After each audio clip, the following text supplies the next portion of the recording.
Well, hello everyone out there in the football world. We are the Head Couch Analysts, and as usual, I am your host, Sanders, and as normal, I'm joined by my co-host, Pardue. Hey man, kind of a rough week for the Cardinals, wasn't it? Yeah, let's not talk about it. Yeah, so Let's not talk about it.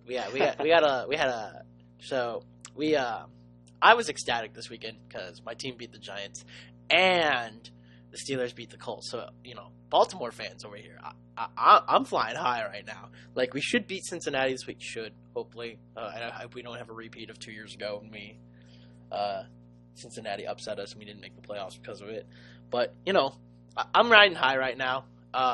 Cardinals, on the other hand, they were really doom and gloom after Saturday. But hey, Seattle did their job. And this week's Cardinals-Rams game is a win in it. Yeah, man, playoffs start early, so we'll see how it goes. And, it's starting to look more favorable with each passing day for the Cardinals right now, as Jared Goff is now officially out. Cooper Kupp just tested positive for COVID, and unless it's a false positive, there's no way he'll be ready to go by Sunday. They're going to be missing their top two running backs in Darrell Henderson and Cam Akers, so it was a kind of situation like that last week with the 49ers, though, and we still ended up losing that one. So we'll have to see how it turns out. But yeah, C.J. Beathard kind of burned you guys. So did Jeff Wilson, a practice squad guy. That kind of hurt. I mean, a lot of that's Kyle Shanahan, and, I could say that's just Kyle Shanahan, but also you're playing at Sean McVay, so it doesn't help you at all. and like I've said all year, this Cardinal team plays down to their competition all the time. Like, you see it, they play up and down to their competition. They got their asses handed to them by the 49ers last week and absolutely shouldn't have. Beat by the Lions and was it the Giants? The Panthers. We beat the Giants. Oh, Panthers, that's right. It was the Lions. It was the Lions. It was the Lions and Panthers that we lost to back to back. But then we go out and beat teams like the Bills and Seattle. It's all in consecutive. It's just kind of the way the season's gone. Yeah. Yeah. Yeah, take the good with the bad, right? So we have a guest this week, a not local, but a Dallas Cowboys fan from Texas. His name is Cesar. How you doing, my guy? I'm doing pretty good. Thank you guys for having me up on the show. Yeah, no problem. So, how you feeling about your boys? Oh man, you're in it. We're alive.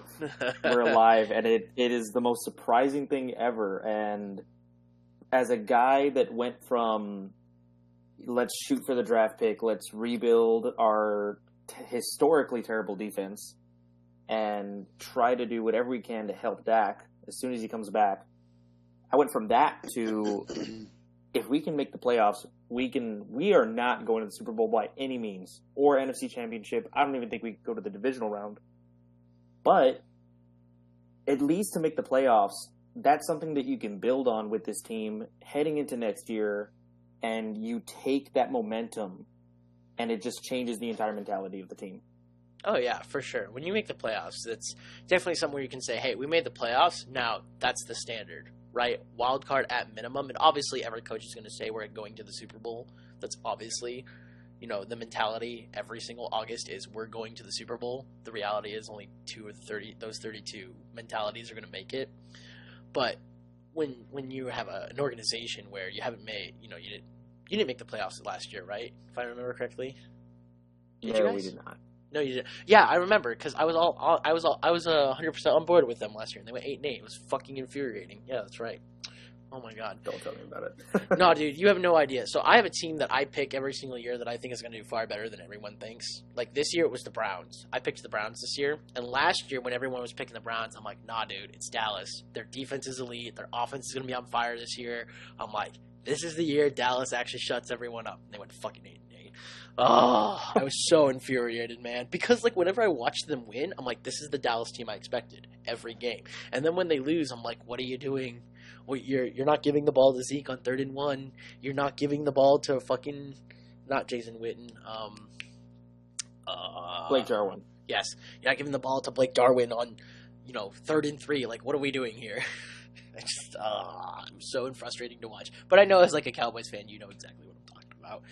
Definitely. So, yeah, they're in Definitely. it, and they're alive and dangerous. So, you know what's funny is we're talking about the Cowboys right now, and actually they're one of the topics that I was going to turn to this year. So, we're going to do a segment that we did, I think, 4 weeks ago with Cleveland fan Gab Goody, and we're going to do it again this week with Cesar. It's called Headline or Sideline, for those of you who did not listen to the episode, and it's where we take headlines that I've seen or Pardue has seen on Twitter, on NFL Network, ESPN, and essentially we just grade those headlines. Think, oh yeah, those are actual true headlines, or nah, sideline that headline because that was just for clicks and views, right?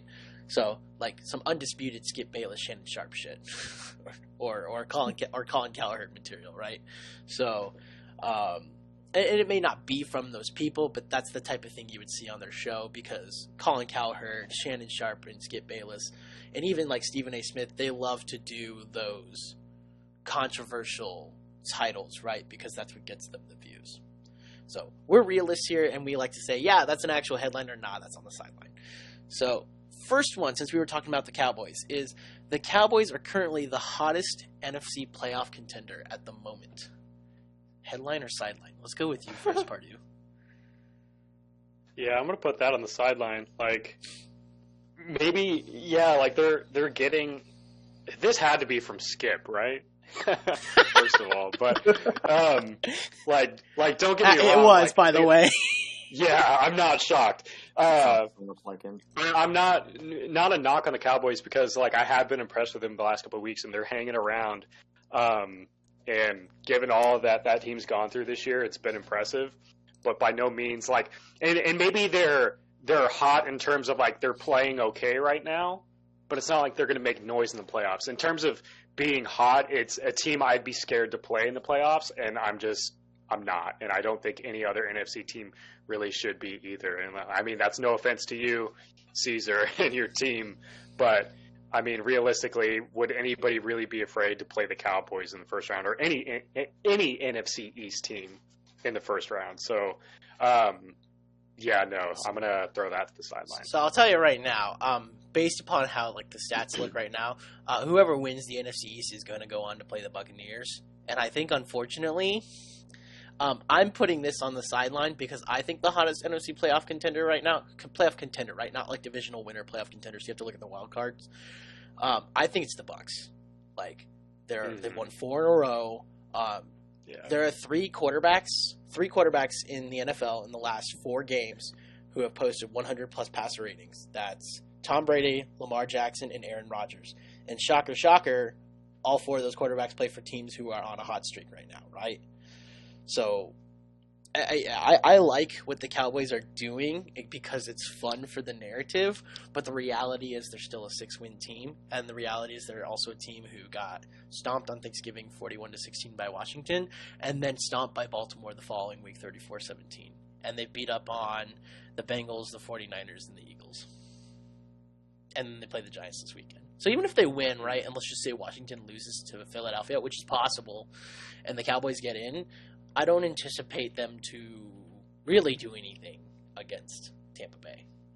So it's definitely a sideline for me as well. What about you, Cesar? I think I'd have to go with sideline. Like the point you brought up with their recent 3 wins, you're supposed to do that. No offense, but the Bengals, the 49ers, the Eagles, you're supposed to do that. And they did, which is great. But, like you said, they're a 6-win team. And... for a reason, too. Yeah. Like, we're so beat up. And on top of that, there's some guys in the defense that have come forward, like Neville Gallimore or Donovan Wilson. But those guys aren't going to be enough to shore up all the holes that we have in our defense. Let's say our offense keeps up. Andy Dalton... Michael Gallup, Amari Cooper, Dalton Schultz, who's been a pleasant surprise. I love the jump that he's made from last year to this year. CeeDee Lamb, Zeke, Pollard. Let's say the offense keeps up. The defense is always, at least in this year's case, is going to be the problem and will eventually, especially if we go against the Bucs and Mike Evans and Godwin, and Brady and everyone else in there, we are going to lose that Oh fight. yeah, they've allowed 28 or more points in 4 of the last 6 games. The only time they didn't allow 28 or more points was against the Bengals, shocker, and the Eagles. Okay, I'll kind of give that one to you because Jalen Hurts has been kind of stellar, but like, you know, they allowed 28 points to the Vikings, 41 to Washington, 34 to Baltimore, and 33 to the 49ers. Like, I don't think this defense is going to hold up at all against like a hot streak that Tom Brady's going on. Tom Brady in the playoffs, forget it, dude. Forget it. Yeah, and I think I saw a stat that in the last 4 quarters, Brady has passed for 4 quarters because, you know, he sat like the second half of the Detroit game. Mm-hmm. He passed for somewhere in the 600-yard mark. Holy like, shit. Oh my God. Yeah, I saw that too. It was insane. Hey, but remember, Tom Brady's washed. Listen to NFL Twitter; they'll tell you he's washed. Mm-hmm. It's that BA offense, man. Yeah. Anyways, so next one here, headline or sideline. Chicago is the team no NFC playoff team would want to face in the wild card round. Headline.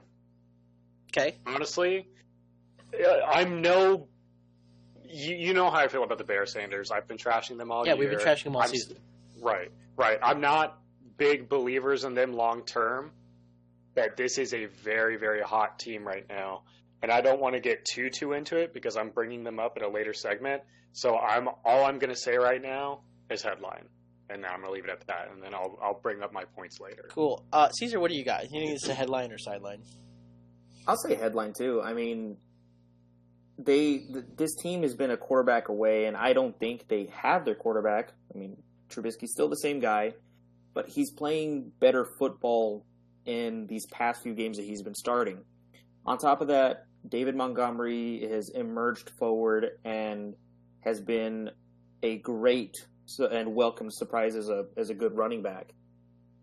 The defense is still a defense, and it's not what it was a couple seasons ago, but it's still enough to keep them in the game, at least keep the clock controlled and to make sure things don't go out of hand. So, yeah, I think I put that as a headline. Yeah, so would I.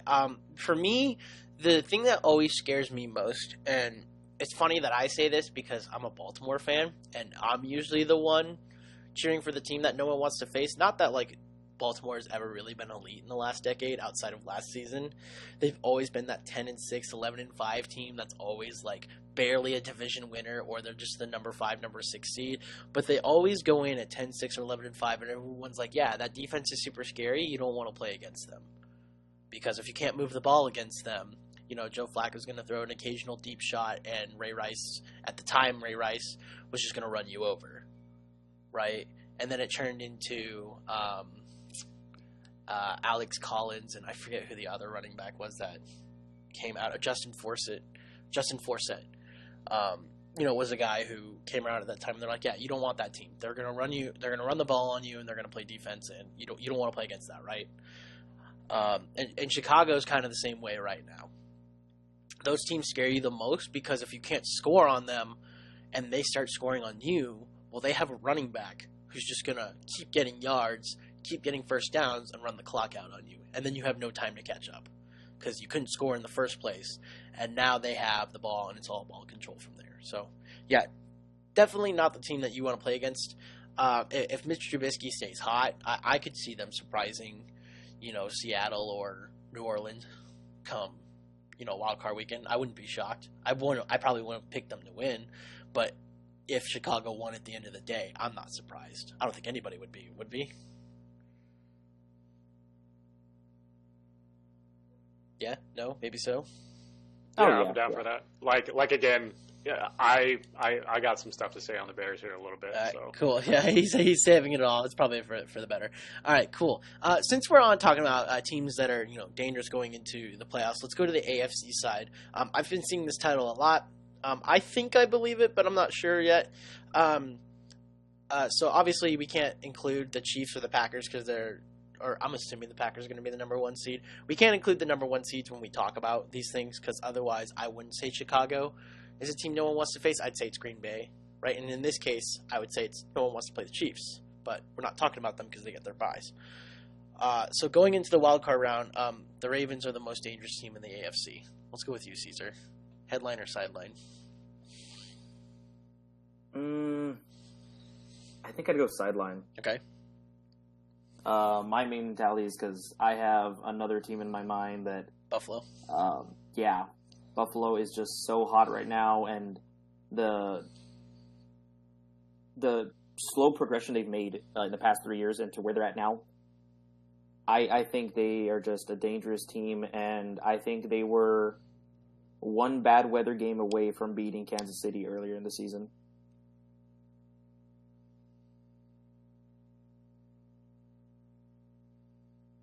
Pardue?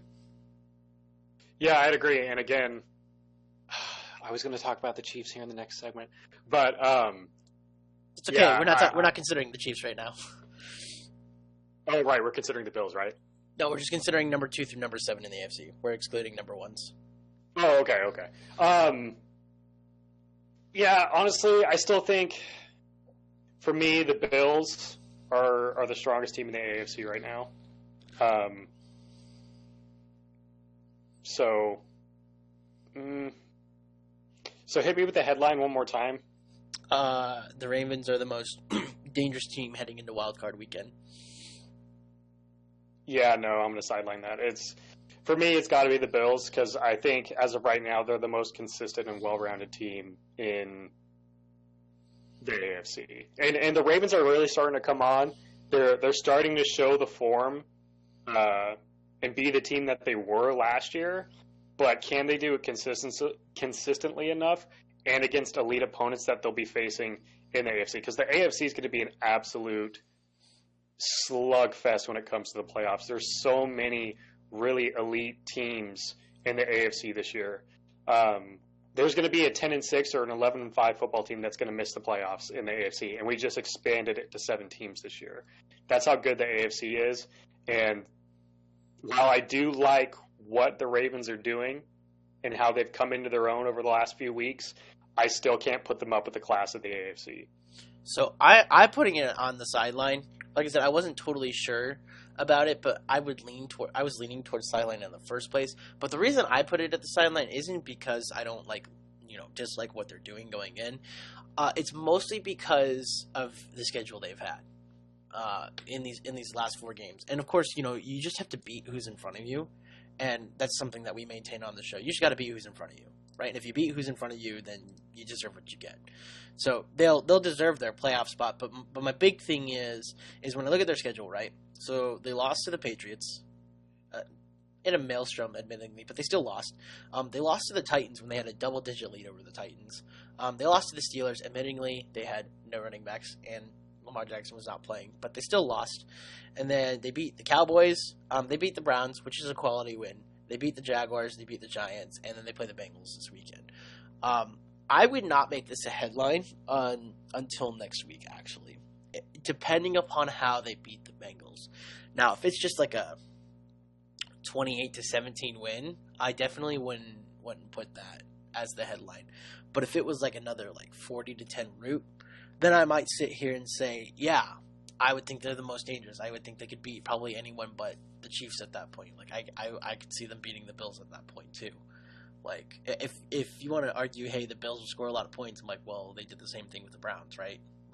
This is a very complicated team to prepare for, and that's part of what makes the Ravens dangerous in general, is because they're unlike anyone else you have to prepare for. That has remained true the last 3 years, and there's tape on it. But even last week, I think it was, I do not like the guy, but he's covered Baltimore a lot recently this season. Is Dan Orlovsky. He did a segment 7 weeks ago. It was a really good segment, I should say, where he talked about how Baltimore was predictable, how they do run the same plays. They don't really throw any wrinkles in it that much. And he did a segment this last week that was hey, they did what I asked them to do. So instead of doing read options now, they're doing a spread offense where what they're doing is they're spreading their receivers out, which allows them to still do option plays, but it's not read option. It's a spread option. And that means instead of having 2 to 3 yards to work with for space, there's now 6 to 7 yards for their runners to run. And when you give Lamar Jackson or J.K. Dobbins 6 yards of space, they're going to get guaranteed yardage, right? So the design has changed in their play calling, and the design has changed in like how they run their offense. So I think they're good going in, but quite honestly with you, I like the Bills way too much for them to say they're the most dangerous team. I like the Bills a lot. Josh Allen is playing out of this world right now. Stephon Diggs is fucking elite, bro. He is so good this year. I think what blew my mind, I don't know if you watched the Monday night game or not, but what blew my mind was when they're like, yeah, no receiver has done this on his first year with a team since Brandon Marshall. And I was like, what? That was so long ago. When Brandon Marshall went from the Broncos to the Bears. To the Bears, yeah. Yeah, I think he said the most receptions a receiver has ever had on another team in their first year is 118. That was Brandon Marshall. And I think Stephon Diggs now has 120 this season. Jeez. Yeah. And he's balling. So, yeah. And honestly, like, they got a lot of good receivers on the Bills, too, to include Cole Beasley, John Brown. Yeah, and John Brown. They got good receiving John Brown's backs, coming too. off IR next week. I thought he came back just this last game. He wasn't very active. No, he didn't. He was on the COVID list. Oh, okay. Yep. Okay. He was taken off the IR list and put onto the COVID list. Yeah, but Gabriel Davis has been doing a pretty good job of like subbing in for John Brown too. So he's not some guy to sniff at.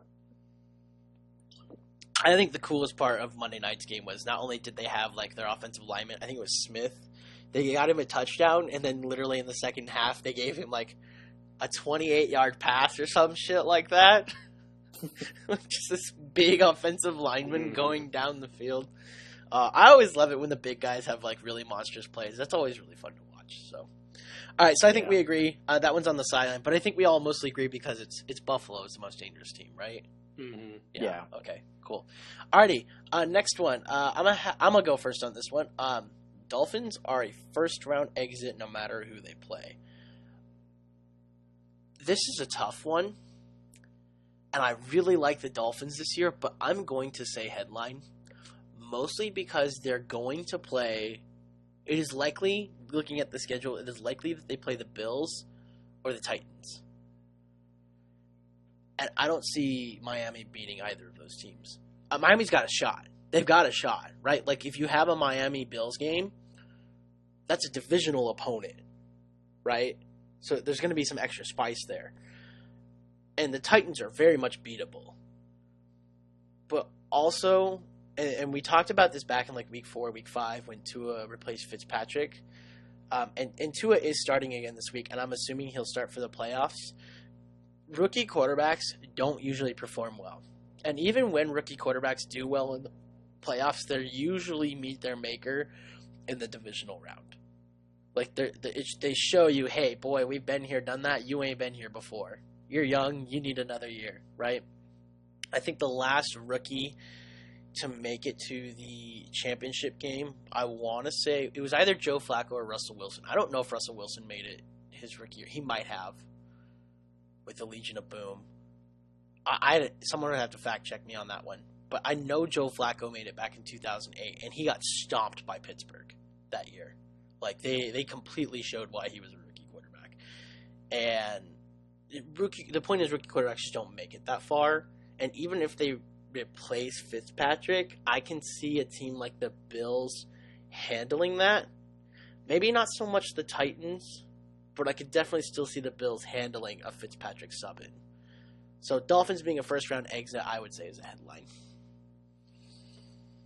Yeah, I want to say it's a headline as well. I remember when they first made the decision to move to Tua. I don't quite remember what about week their 5 record was. They were like, yeah. Well, oh no, it was week 6. They were like 3-2. Yeah, so they were 3-2. Fitzpatrick was playing really well, and I didn't get it. I've been of the opinion all year that I don't think Tua is ready to be an NFL quarterback. And that's not a knock. I'm not saying he's a bust. I'm not saying he's not going to succeed in this league. I just don't think it's ready. And you see it in the way he plays. He plays not to lose. He doesn't play to win. He plays very, very timid. He's the definition of a game manager, and he's not going to win you a game. Like, to me, right now, the Dolphins telling me they're starting Tua over Fitzpatrick, it's saying we're not playing to win. We're playing to get our franchise guy the experience. And I don't think that's fair to the rest of the guys on the roster, to be quite honest. So with all that being said, I'm going to put this on the sideline. I don't think the Dolphins are going to make much, if any, noise in the playoffs. And that's no knock on them. I think this Dolphins team is really, really good. They're extremely well coached. They got a good defense. They got weapons. They're a good team. But honestly, and it's kind of wild that I'm saying this, but I think Ryan Fitzpatrick gives them the best chance to win. And you saw it the other night when they were playing the Raiders. Fitzpatrick came in, provided the spark, and led them to a victory. Basically, you can say single-handedly with the way the Dolphins' offense is playing, with Tua in and then him just coming in. He led that by himself. Yeah, he matched Tua's stats in 2 drives. He matched Tua's stats on. He exceeded Tua's stats on almost 3 completions. And by the way, that no-look pass doesn't happen with Tua. No way. That no-look pass, that doesn't happen with Tua's playing.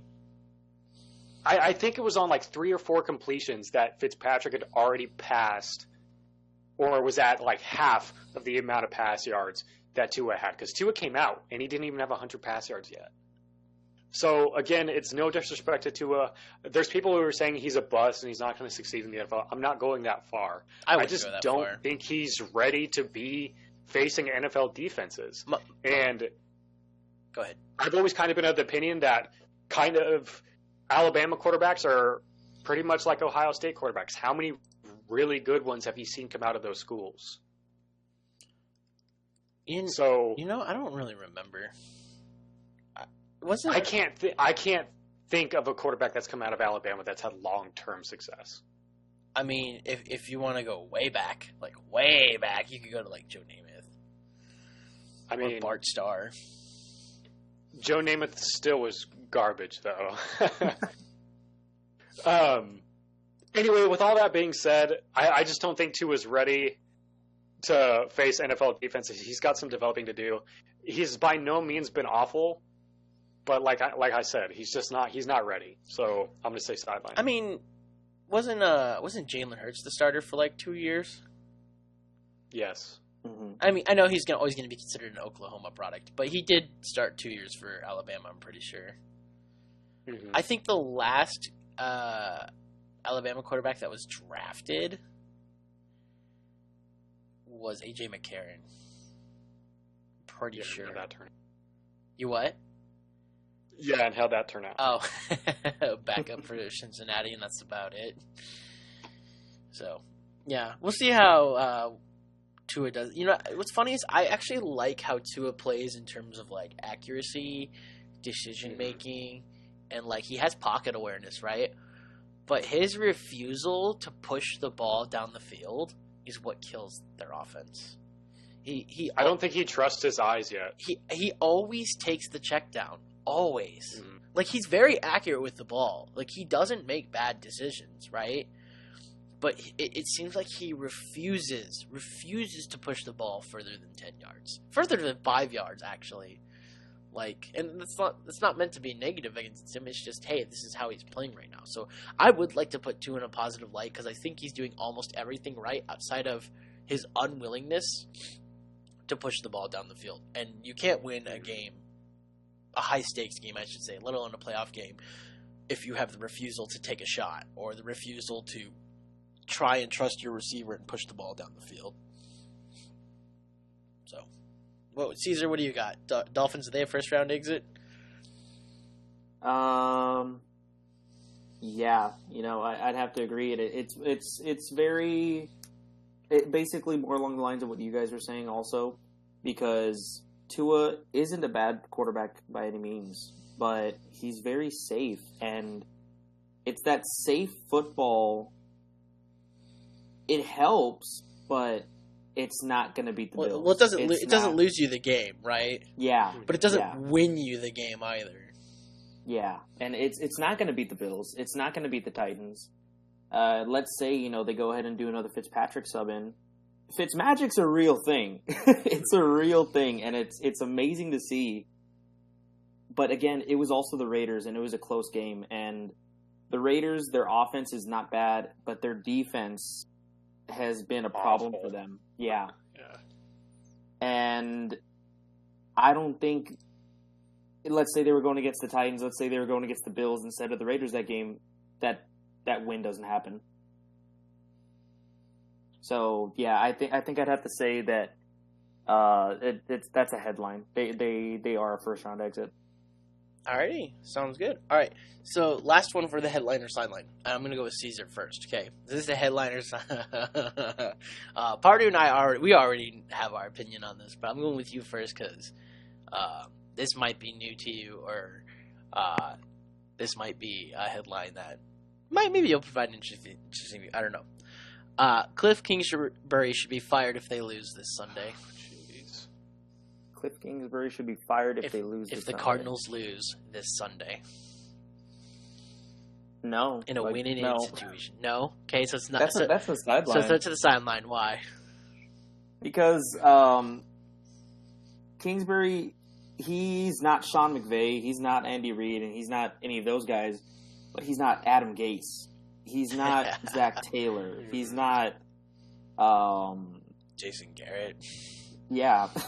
He's done relatively well, and I think it doesn't get talked about enough. Kyler Murray's progression from last year to this year, he's a different quarterback. He's a completely different quarterback in how well he's progressed. And in all honesty, Kingsbury has done a very good job in handling the team and where they're at now. If they lose on Sunday and don't make the playoffs, it's not the end of the world.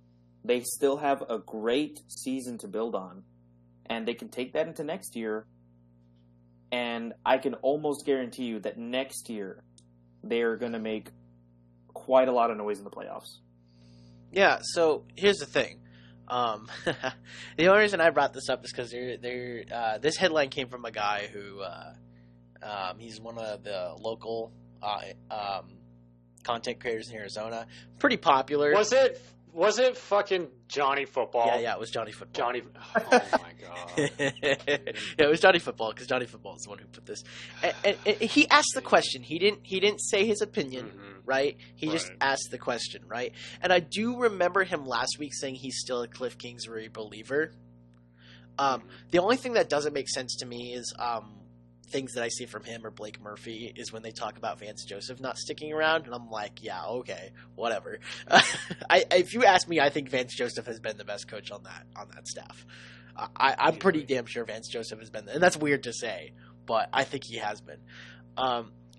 My takeaway is, first of all, this is a sideline. It's his second year in the NFL ever, by the way. Like, as a coach, ever. He's never been an offensive coordinator, never a linebackers coach, never a wide receivers coach or a quarterbacks coach. He just straight up came into the NFL as a head coach. The Cardinals took a risk, and it has paid off so far. He should not be fired because it's his second year ever in the NFL. It's his quarterback's second year in the NFL, and year 3 is usually a really good indicator of where you're going. And so far, they're trending upwards, so that's nice, right?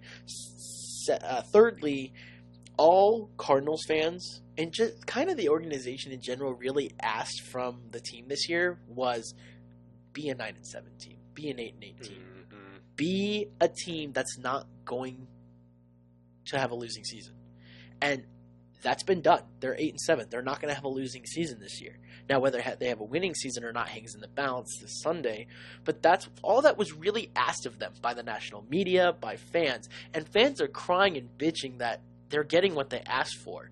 And I understand they were 6 and hold on. I know, Pardew. I understand they were 6-3 at one point, so ending 8-8 after starting 6-3 is not ideal. That's not how you envision 8-8 when you think 8-8, right?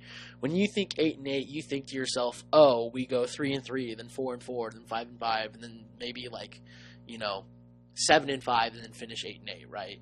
That's how you envision it. You don't picture starting 6-3 and then finishing 8-8.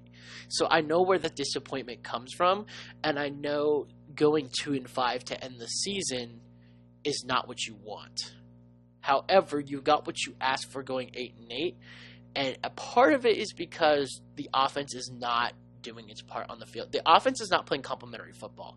I think I was kind of indicating this last week, but the Cardinals are more of a defensive team than they are an offensive team, believe it or not. I know their head coach is an offensive guy, but they play more like a defensive team than they do an offensive team, and their offense is not playing complementary football to the defense. They're not scoring.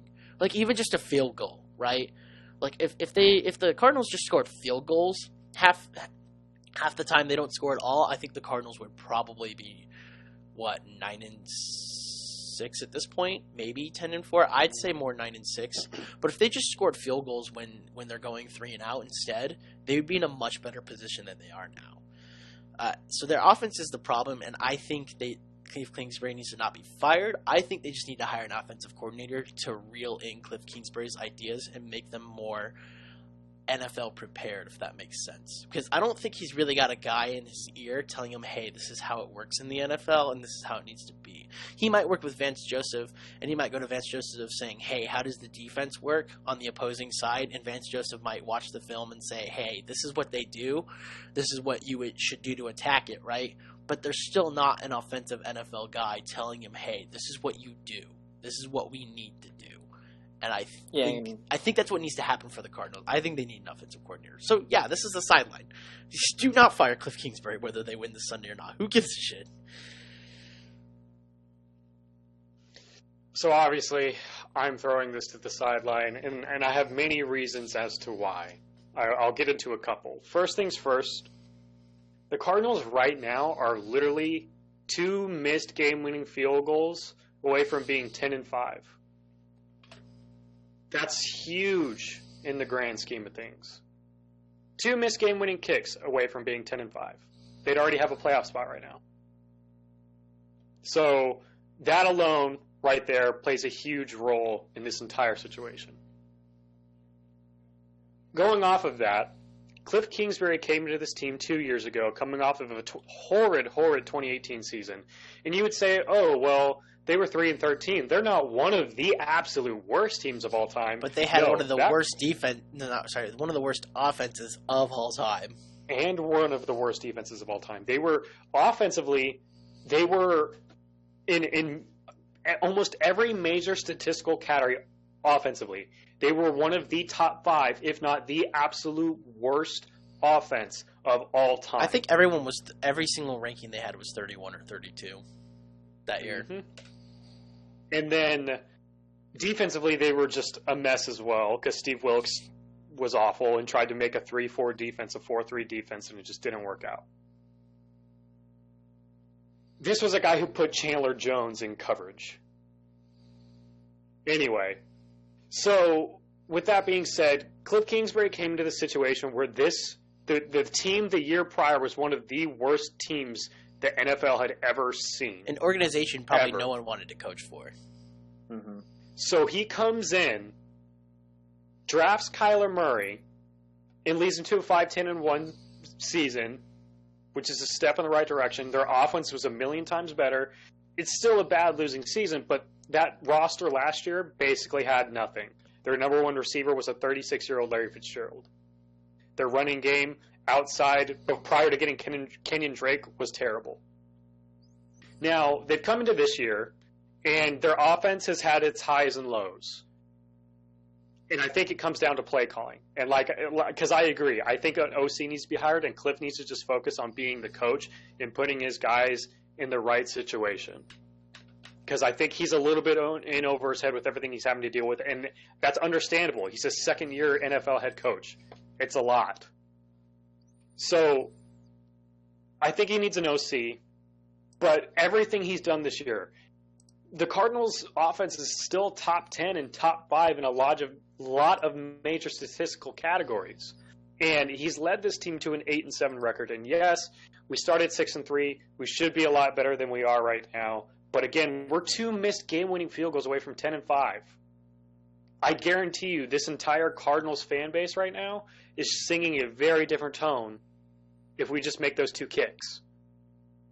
So with that being said, he doesn't – I don't know if it's on Cliff or just the guys in the locker room, but he doesn't seem to quite know how to motivate his guys yet either.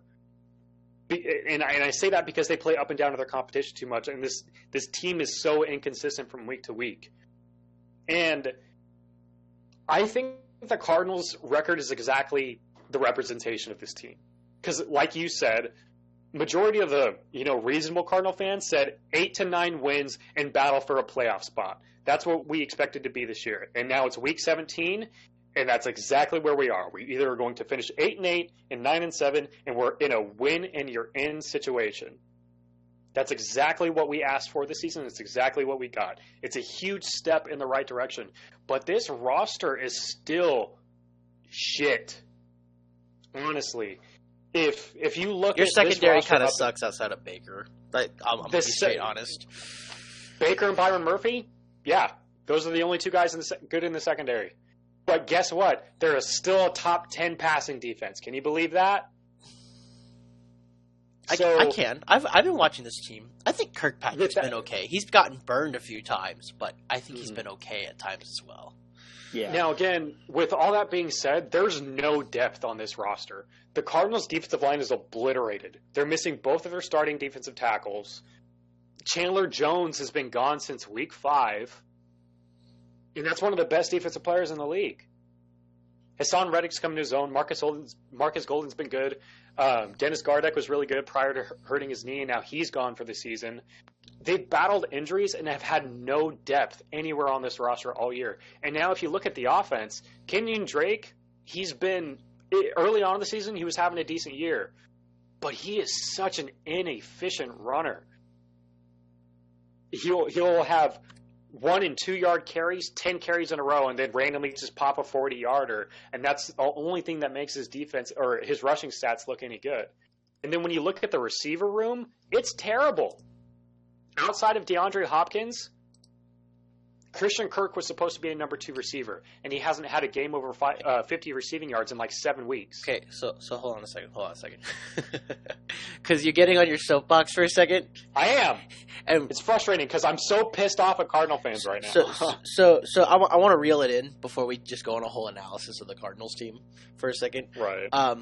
The point is you are sidelining this because you don't think this is all Cliff Kingsbury's fault, right? No, there's a lot that has gone on with the Cardinals between injuries. Zane Gonzalez missed field goals.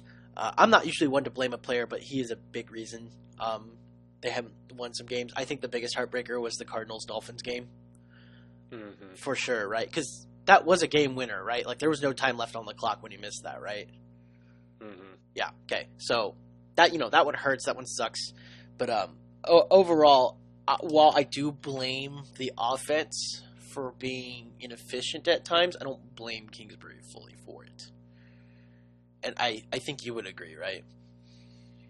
Yeah, I'd agree. I think this team still needs a lot, and you could say they could build it up in an offseason, but they basically have to have the perfect offseason to really set this roster up for success. And a new head coach is not part of that.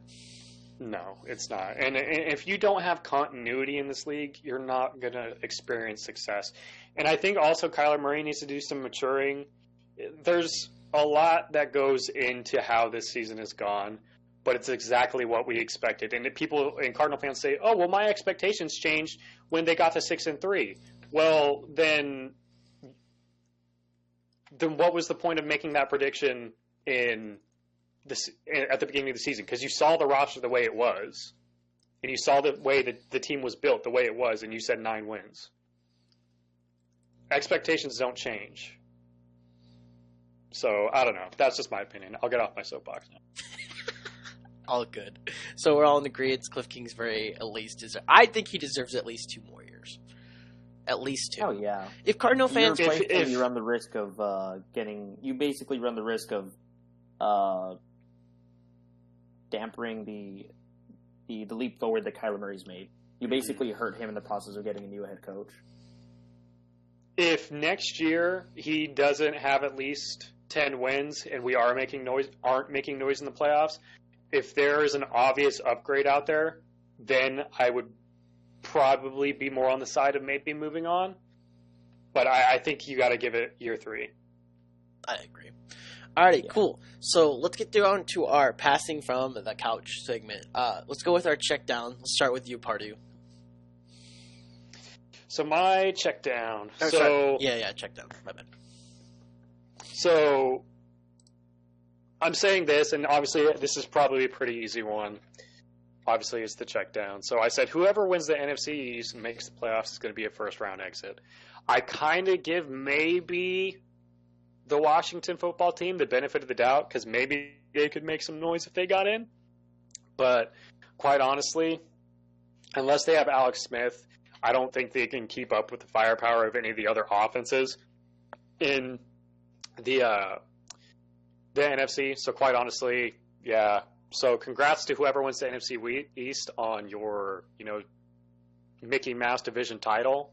But your season's going to end in the wild card round. So Yeah. Whoever the NFC East winner is probably ends. I'd have to agree with that. Like, they're playing Tampa Bay. I don't see any of those teams beating. I don't even see Washington beating Tampa Bay, quite honestly.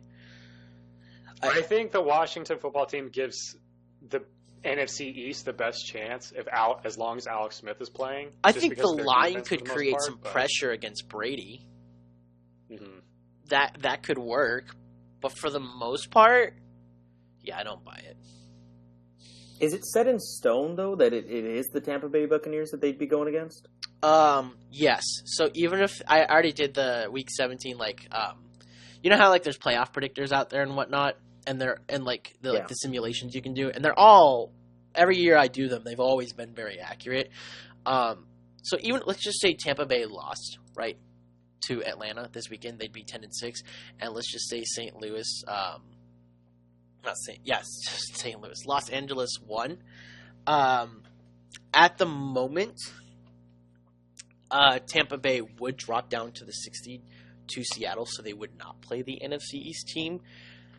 However, that's banking on the fact that Tampa Bay loses to Atlanta, which I can't see happening, at all. I understand upsets happen, but it's Atlanta. Even when they're prepared for an upset, they lose. Yeah. They've thrown away. I just don't trust the Atlanta Falcons to win it all. So on a technicality, I guess I'm making an assumption, right, that Tampa Bay wins, right, and LA would have to win as well. So there's two situations: Falcons would have to win, and LA would have to win for them to step up. But really, Atlanta was close with Kansas City this week, though. yeah, but I think that speaks on a bigger issue with Kansas City than it does Tampa Bay. And you have to remember, this is the Tom Brady who threw for 300 yards and 4 touchdowns in the second half. That happened literally 2 weeks ago against the Falcons. Yeah. When they looked dead in the water, and then they just came out and punched him in the face. Yeah, I don't see Tampa Bay, but I guess you're right. There is one situation, just one, where Tampa Bay is the 6th seed instead of the 5th seed. But I would operate this weekend. I would operate this weekend thinking that whoever the Washington team is, they play Tampa Bay. That's how I would operate. There's no other team besides let's see if I do this correctly. Let's just say, yeah, there's no other team that could be in the 5th seed but LA. It's got to be the Rams or the Buccaneers in the 5th seed. There's no other scenario where that's not the case. Because even if the Saints lose this weekend, they would just drop down to the 3rd seed because they still have the division over Tampa Bay because they 2-0 Tampa Bay. Yeah. So yeah. Yep, I'm kind of with you. Whoever the NFC East is, they're probably a first round exit, right? Kind of like what Pardew was saying. Yeah. They'll be done. So yeah, it's kind of it's a bad year. I mean, every division gets every so often. What does it happen? Like once every 5 or 6 years, there's one division where you're like, yeah, what a clown division, right? And I know people love to say that about the AFC East when the Patriots were there, but I've shown this to Pardew before. Statistically, when you take out the first seeds of the AFC, all division winners, the AFC East had the 2nd highest win rate throughout the entire Tom Brady area. So the Dolphins, Bills, and Jets all had the 2nd highest win rate throughout. of all 8 divisions. So it was not as cupcake as everyone says. It's just the Patriots were kings, right? When you're a king and you always beat your opponent, when you're handing 2 automatic losses to teams, yeah, of course they're going to be down bad, right? It's like saying Green Bay's in a cupcake division. No, they're not. They just hand L's because they're the better team to the NFC North, right? It's not like the AFC North or the NFC West, or even in years past, the AFC West, where like the Chiefs and Broncos were always at each other's throats, or there was a time when it was like the Raiders and the Chargers, right? Or the Steelers and the Ravens are always at each other's throats and there's 2 teams contending, right? More often than not in a division, it's one team is better than everyone else and they're handing L's to those other 3 teams. So yeah, it's just taking care of business at that point. Yeah, but every so often you get a division like the NFC East this year or the NFC West back in 2009, right, Pardue? Yeah, it was something like that. Yeah, when Seahawks went 7-9 to win the division, which is what it looks like it's going to be here. It looks like we're gonna have we could have a 6-10 division winner. God, that would be so sad. I'm honestly cheering for it. just to see it. You want the Giants or Dallas to do it instead, just to see it? I mean, technically, I won a $50 bet with a friend if the Giants win, so I'm going for it. Wait. I have a question for you. So theoretically, I know we're going off topic for a second. So theoretically, if the Eagles win but Dallas won, right? Mm-hmm. How would your bet go then? Well, I think I would still, because the bet is between the Washington football team and the Giants. Is whoever finishes higher in the division. Oh, and the Giants only have 5 wins right now. I see. Right. So you need the Giants to win this weekend. Yeah. So you're going to be cheering for the Eagles and the Giants just for your bet this weekend. Correct. hey, that'd be a classic rematch for the wild card matchup, the Giants and the Buccaneers. Hey. Oh, geez. Yeah, you remember that game? That was the game. That was the one game this season where we were like, "Hey, there's Danny Dimes." Uh-huh. All right. Anyways, let's move on to my check down for the week, and my check down. Maybe this should have been my first down, but I think I had something better for my first down. My check down is that the Steelers are real. There was a lot of people over the last 3 weeks who were saying they weren't. And last week we talked about how the Steelers were possibly first-round exits because their offense was so anemic. And yet, right when we thought we were right because the Colts were killing them, Ben Roethlisberger fucking comes out and launches some deep balls. Deontay Johnson catches some passes.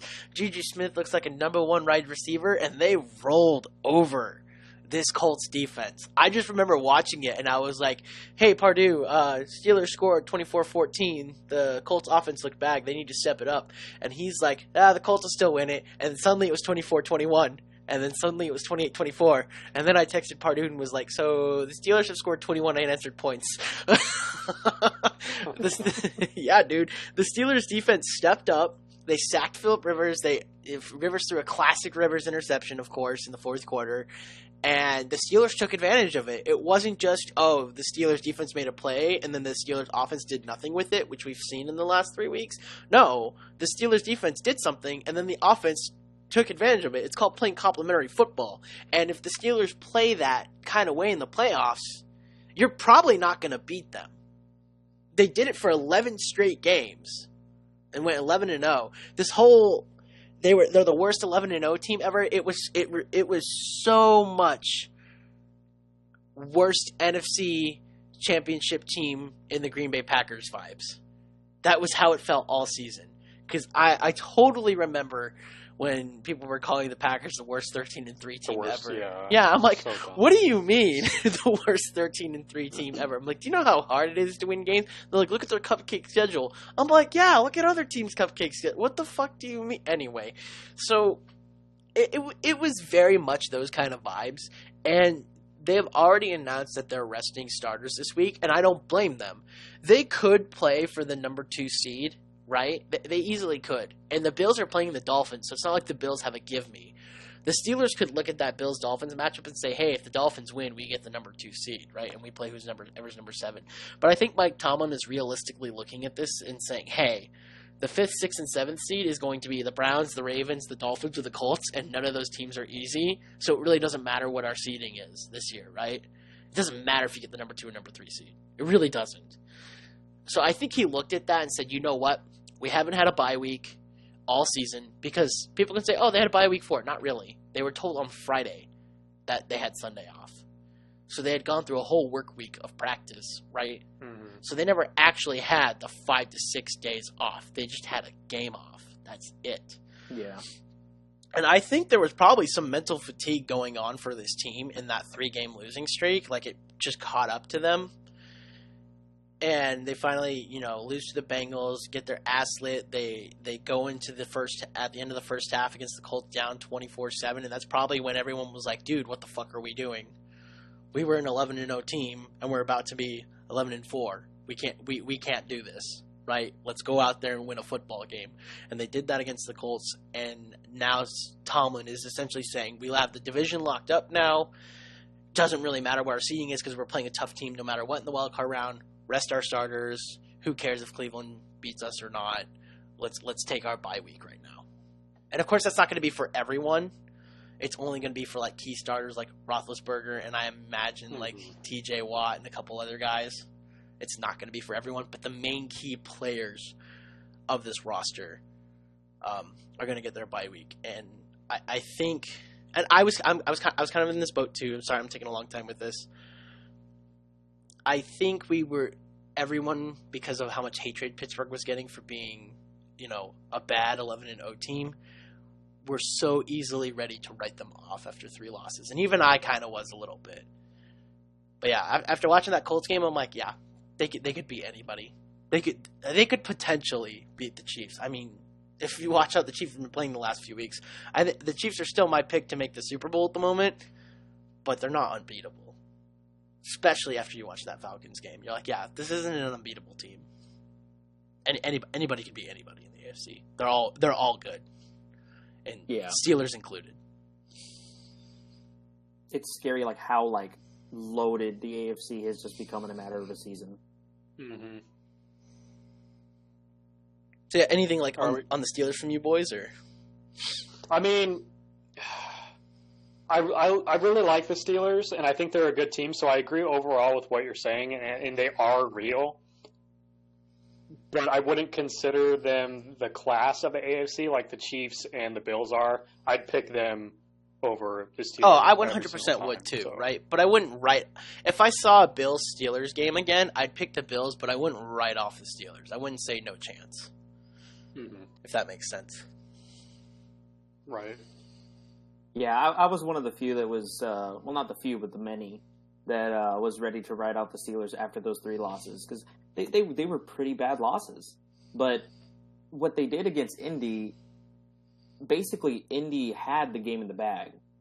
And once the second half comes in, Roethlisberger just takes control of the offense and basically shoves the football down Indy's throat and takes the win.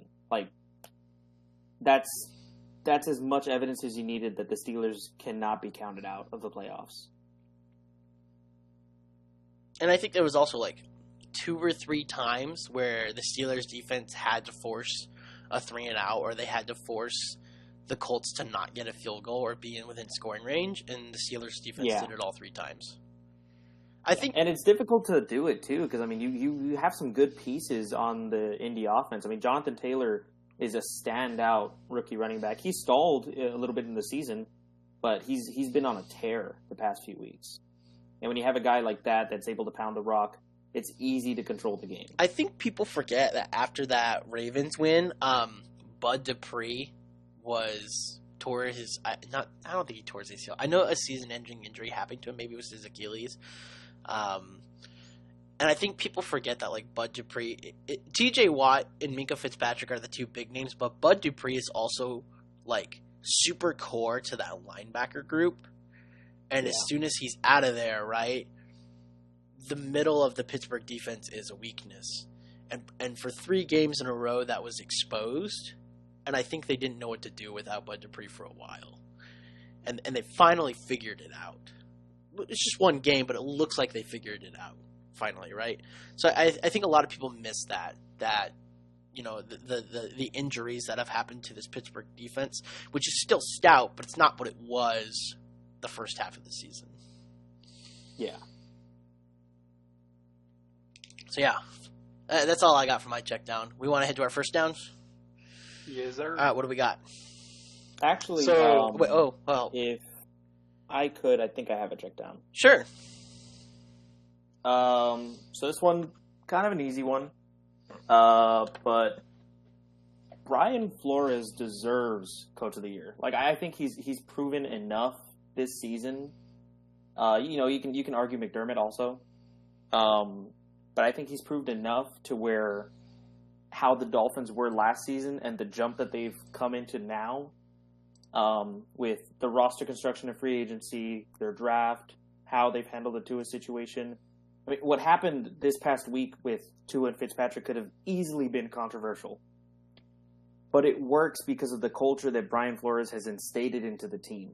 And if it's another head coach besides Brian Flores and they pull that, that's controversial. Like, there's going to be a divide between the guys. But it works because of Tua's mentality of, I need to learn. Like, I know I'm making these mistakes. I need to learn. And Fitzpatrick's willingness to go in there and not only be the standing quarterback, but as well as a teacher.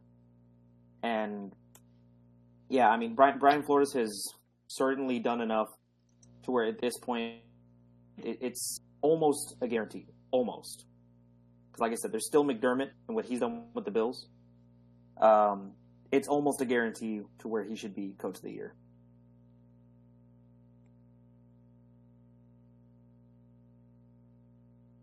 Yeah, quite honestly, I'd be voting Brian Flores in. That's probably my pick at this point. It still might, maybe, depends on how they finish the season. It would still maybe go to Tomlin, because I think Tomlin's done a phenomenal job with how he has addressed the bye week and all the nonsense that the Pittsburgh's gotten so fucked, by the way, with the Titans. Mm-hmm. With the Titans situation. Definitely. And then the Ravens situation. And Tomlin has A, handled it with class, B, has not yelled at the league or blamed the league hasn't even made any shade. And C, he has straight up coached his football team to a 12-3 record so far without so much of a complaint or help from the NFL at all. I don't think that's going to get him Coach of the Year. He would be my vote. Probably still at this point because of that, but Brian Flores is certainly up there. Like, Brian Flores has done a phenomenal job. We on the show love Brian Flores. He turned an 0-16 team last year into a 5-11 squad that wanted to play, and he's done a great job this year. And I don't even think I think maybe someone could argue he's mishandled the Tua Fitzpatrick thing. I don't even think really he did. Like, I think it was kind of heartbreaking for Fitzpatrick. Maybe there wasn't communication there because he said he thought it was his team. But it kind of seems like the plan was always post-bye week, we're playing Tua, right? Just the way the season has gone, and hindsight's 20/20, it appears that the front office and Brian Flores's plan was always, we're starting to a week 6. No matter what happens, we're starting to a week 6. So I think they've been fine, and he's made the right decisions of when to bench Tua. He has recognized, hey, dude, this isn't going to win us the game. Fitzpatrick, go win us the game, right?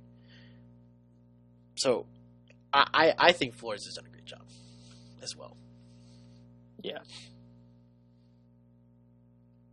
Yeah, I'd agree. And basically with everything both of you guys have said, but I think personally, while Brian Flores has been really good this year, I think I still got to give it to Mike Tomlin, just given the fact that all the bullshit that the Steelers have had to deal with this year, and the fact that what they've come back from last year, and the fact that the Steelers were still super competitive last year too. You could argue that Mike Tomlin deserved it last year as well. Who got it last year? John Harbaugh. John Harbaugh got Coach of the Year last year. John Harbaugh did. You could argue that Mike Tomlin deserved it last year too. So I mean, even going back to last year, I think Mike Tomlin I think the job he's done with that Steelers team and everything they've had to deal with the last 2 years with injuries and with the COVID situation and everything this year, I know everything's not fair, but I think the way he's handled it and the way he's coached his team to handle it is extremely impressive. And I think it's going to be really hard not to give it to him. Yeah, he has handled it with class. Like, Mike Tomlin does not get Definitely. enough credit, in my opinion, for how great of a coach he is. And this might be me being biased. Like, two of my favorite coaches in the NFL are Mike Tomlin and John Harbaugh. I love them both a ton. John Harbaugh, yes, he is my team's coach, but I have always liked the way he handles things and the way when he addresses media. And Mike Tomlin is just pure class. I've never disliked Tomlin. A lot of Ravens fans will point to the whole almost tripping Jacoby Jones on Sunday Night Football. I don't know if you remember that from like 5 years ago. Mm-hmm. Or what? Do you remember that? Yeah, I do. It was kind of a funny moment to think about, right? When he's like looking at the scoreboard and he accidentally steps to the side, but when he steps to the side, he reaches his right foot out just a bit more. It's kind of cheesy, but I don't hold that against him at all. I think it's kind of funny, and it's one of those like cheating without cheating kind of moments, you know. So it's whatever. We still won the game that weekend, and I can't tell you enough about what I think of Tomlin. And if you want to know, I could easily link you to the article I wrote on him 2 years ago, because I think he's phenomenal. So, yeah, I like that. That was a good check down. What's your first down, Pardue? So my first down, we're going to go back to the Bears for a minute because I do think they're going to make some noise in the playoffs, to be quite honest. Did you know for the first time since the 1965 season, the Bears have dropped 30-plus points in 4 straight games? Yes, I did know that. I think you're the one who retweeted And now, it. right. Now, I'm no Trubisky stan. I'm no Trubisky believer. Not at all. But when a quarterback is hot, he's hot. And he's getting hot at just the right time. And now that he's got David Montgomery in a run game to support him, as well as an elite defense, we always say that those two things, coupled with above-average quarterback play, Or even average is what quarterback play. will allow you to make a decent run in the playoffs. And now I'm not picking the Bears to go to the NFC Championship game or win it or go make a Super Bowl appearance or anything like that. Depending on who they play, I might not even pick them to win the first round. But they can make some serious noise. That defense is damn good. It's one of the elite defenses in the NFL. Trubisky's hot. And, I mean, I never thought I'd say it, but he's playing really, really good football. And I don't think it'll continue. But sometimes quarterbacks just start playing really, really well. And if he's got that run game in the defense and Allen Robinson and even Jimmy Graham, he's not elite by any means, but, like, he's starting to look like a pretty serviceable tight end. And if he's got that check down, man, they could be a pretty difficult team to beat here down the stretch. I believe it. Like, the Bears have what I like in playoff teams, which is a running game and good defense. That I've always liked that. And, you know, people could argue, well, you need to pass to win, you know, Super Bowls, and you can look at, you know, last year's Super Bowl with Mahomes. You can look at 3 Super Bowls. Definitely not 2 Super Bowls ago. That was all defense. Yeah, that 13-3 Rams-Patriots game, yikes. You can look back to 3 years ago for the Patriots-Eagles game. I mean, that was a shootout, right? You look at the year before that, it was Patriots-Falcons. That wasn't really a shootout. It was just, I don't know. I mean, it was kind of an air game, right? Because Matt Ryan scored a ton through the air and Tom Brady did. But it wasn't like a competitive shootout. It was just domination one half and then come back the second half. I don't know how you describe that. But either way, most of the damage done in almost all of these Super Bowls recently has been through the air. So that kind of contradicts what I like about playoff teams. But if you can't run the ball, you can't win games. That's really what it comes down to. So, yeah, I like this Bears team in terms of like what they can offer in the playoffs, which is shitty for me to say and hypocritical for me to say because I have for so long been saying they wouldn't make the playoffs all season. Mm-hmm. But you know what? They came up. They proved me wrong. I will say one small thing. Despite not being much of a Trubisky believer, I have to give him credit this season. When he has played, this season. Outside of the Chicago Bears, Green Bay Packers Sunday night game, outside of that game, he has not looked bad. He had a really short leash for some reason. Yeah, I think we kind of know why. 'Cause no one liked him going into this season, right? But he played really well that first game. He played decently the second game, and then the third game, he had a terrible first half, and they were like, nope, put in Nick Foles. And Nick Foles led a comeback win. Yeah, he did. But I don't think Trubisky was probably given the shot he probably needed this year because, well, I mean, look at the small sample size we have of him, right? We have, 6 games now? 6.5? And he's doing really well. Outside of one game. And that was a Bears-Packers game. And the Packers own the Bears, so I can let that slide for one game. Yeah, I don't expect them to win this weekend, I should say. Because of who they're playing this weekend. They are playing Green Bay. Green Bay does own them, and Green Bay has to play for the number 1 seed. So there's a lot of that going on. Yet, I definitely could still see them making the playoffs because all they need is to either win or the Cardinals to lose. And I guess depending upon how you look at the Rams situation, you could say, oh yeah, the Cardinals are going to lose. Or maybe you look at the Rams situation and say, oh yeah, the Cardinals should win. I don't really know. It's gonna be a long, stressful Sunday for Week 17, if you ask me. Yeah. Yeah, I think I'm on you with that one. I'm on you with that one about the Bears making some noise. I mean, like you brought up, I mean, they're getting hot at the right time, especially with Trubisky, and they have the makings to at least, I'd say, divisional round. I don't know if they could even make it to the NFC Championship, but for what it's worth, with how their season went, with benching Trubisky, week 3, was it? Yes. Okay, so benching him week 3, and then the roller coaster of Nick Foles. You wouldn't have thought that the playoffs would have even been in the conversation for this team. So first of all, for even making it wild card, that's an accomplishment. But I think they could very much make it to at least the divisional round. They could definitely win a wild card game. Yeah, I think we're in agreement with you, Pardue. All right, sounds good. Okay, so for my check down, I'm going to make this one quick, like super quick. I've been living and dying by playoff predictions the last 2 or 3 weeks, both thriving and not thriving, because obviously my Baltimore one was terrible last week. But looking at the schedule again for Week 17, I'm going to make one more playoff prediction. And it's really not that hot because the odds are not in their favor. But the Colts are going to be the 11-5 team who doesn't make the playoffs this weekend.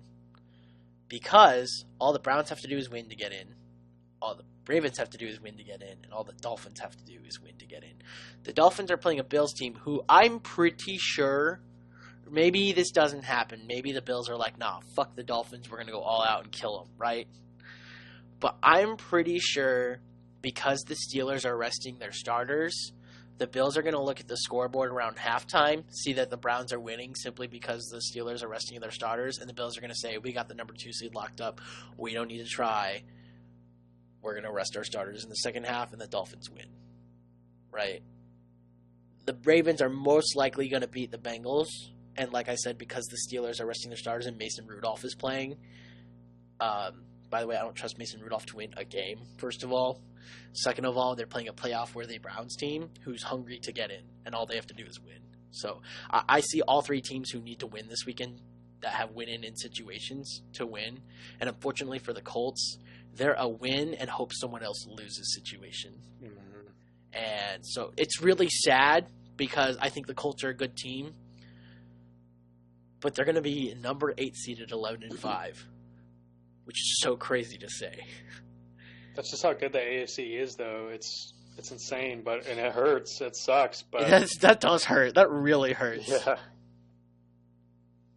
So, yep, I got the Colts missing the playoffs. By the way, the number 9 seed after that would be the Las Vegas Raiders at either 8-8 or 7-9, depending upon if they beat the Broncos. So even the number 9 seed, the bottom half of the AFC, the top of that would still be 8-8 or 7-9, I guess. And meanwhile, the NFC might have a 6-win team in there. I mean, it's by virtue of division, but still. We might have an 8-8 team as the number 7 seed. Yeah. That's possible. If Arizona loses and Chicago loses, Chicago will be in at 8-8. Yikes.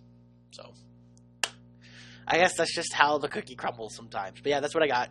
Colts not making it. It's not really like a hitter. It's not really something to like commentate on. It's just, hey, this is what I think is going to happen. Yeah.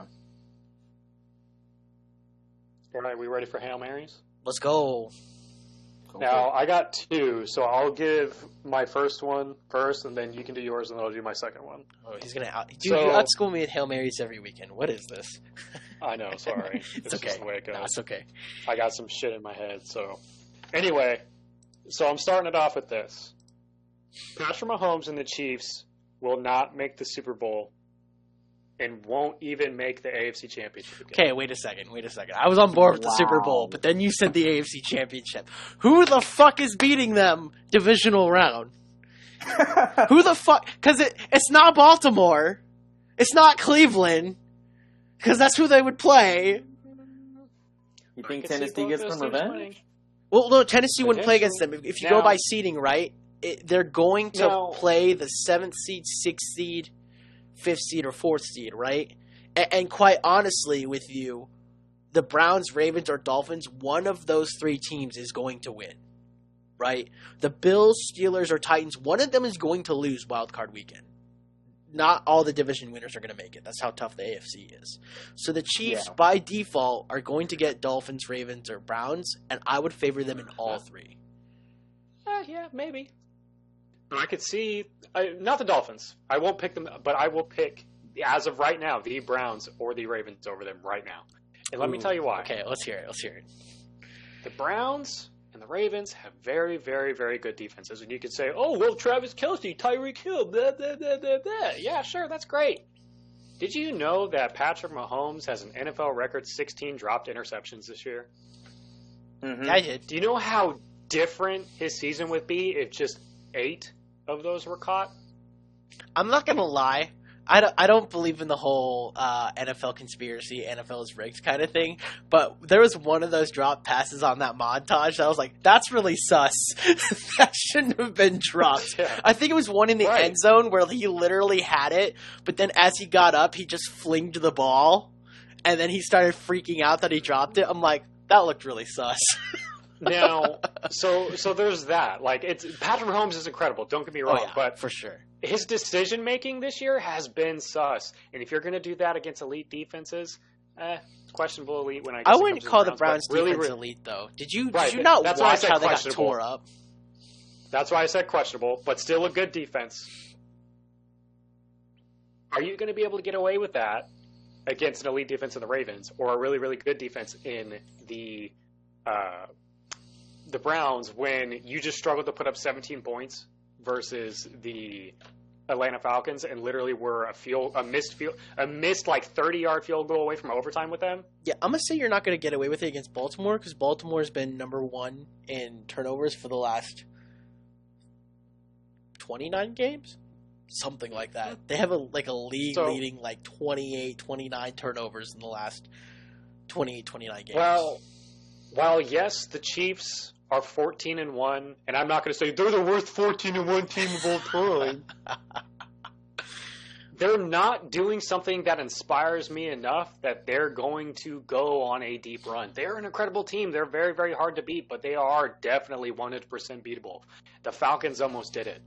I mean, so I'm not going to argue against you, but we have kind of been saying this rhetoric for the whole season, right? Like when we looked at the AFC, even when the Steelers were 9-0, we're like, dude, the Steelers are beatable. We said everybody is beatable, right? I think there was a moment in time where the Chiefs looked unbeatable, but over the course of the last 3 weeks, they look beatable. I would say the only time they really looked unbeatable was against the Dolphins when Mahomes threw 3 interceptions, and they still won. So I think a part of beating this Chiefs team is you need to not only take advantage of Mahomes when he makes his errors, like the Dolphins did, but you also need to be able to take advantage of the defense, which the Falcons clearly did not do. Right. And that's the thing with the Browns and the Ravens is they have the offense to do that. They have the offense that can take advantage of Patrick Mahomes' mistakes because their defense can not only set them up, but they have the weapons to do it offensively to make a pretty okay Chiefs defense pay. So, like we always say, and I know Patrick Mahomes is different in this situation, the way you go on deep runs in the playoffs is you have a really, really good defense and a really, really good run game, and the Chiefs just have an elite passing game. And they're winning all their games close. And Patrick Mahomes' decision-making this season hasn't been all that great. He's gotten away with it, sure, but it hasn't been great. So, yeah, I don't see it. I think when it comes to playing the elite teams in the league, when it really comes down to it, you're not going to be able to get away with that shit. So, sorry, Chiefs fans. I know I was on your train all year long, and I said it was going to be the undisputed Super Bowl champs, but we got a season again, boys. It's not over yet. You know what's funny is, you know what I'm going to hate? So let's just say the Chiefs do lose in the first round, like that they play, right? The divisional round? Right, divisional round. Bro, do you know how many Mahomes' fake takes we're going to see from the NFL Twitter? Do you know how many there's going to be? Twitter's going to be just such a dumpster fire. I'm gonna roll my eyes so far in the back of my head when I see that. But Mahomes, it's possible starting this year he could enter Tom Brady territory where you just don't bet against him unless it looks otherwise. But when in anybody's timeline has betting against Brady ever worked? Unless you got lucky.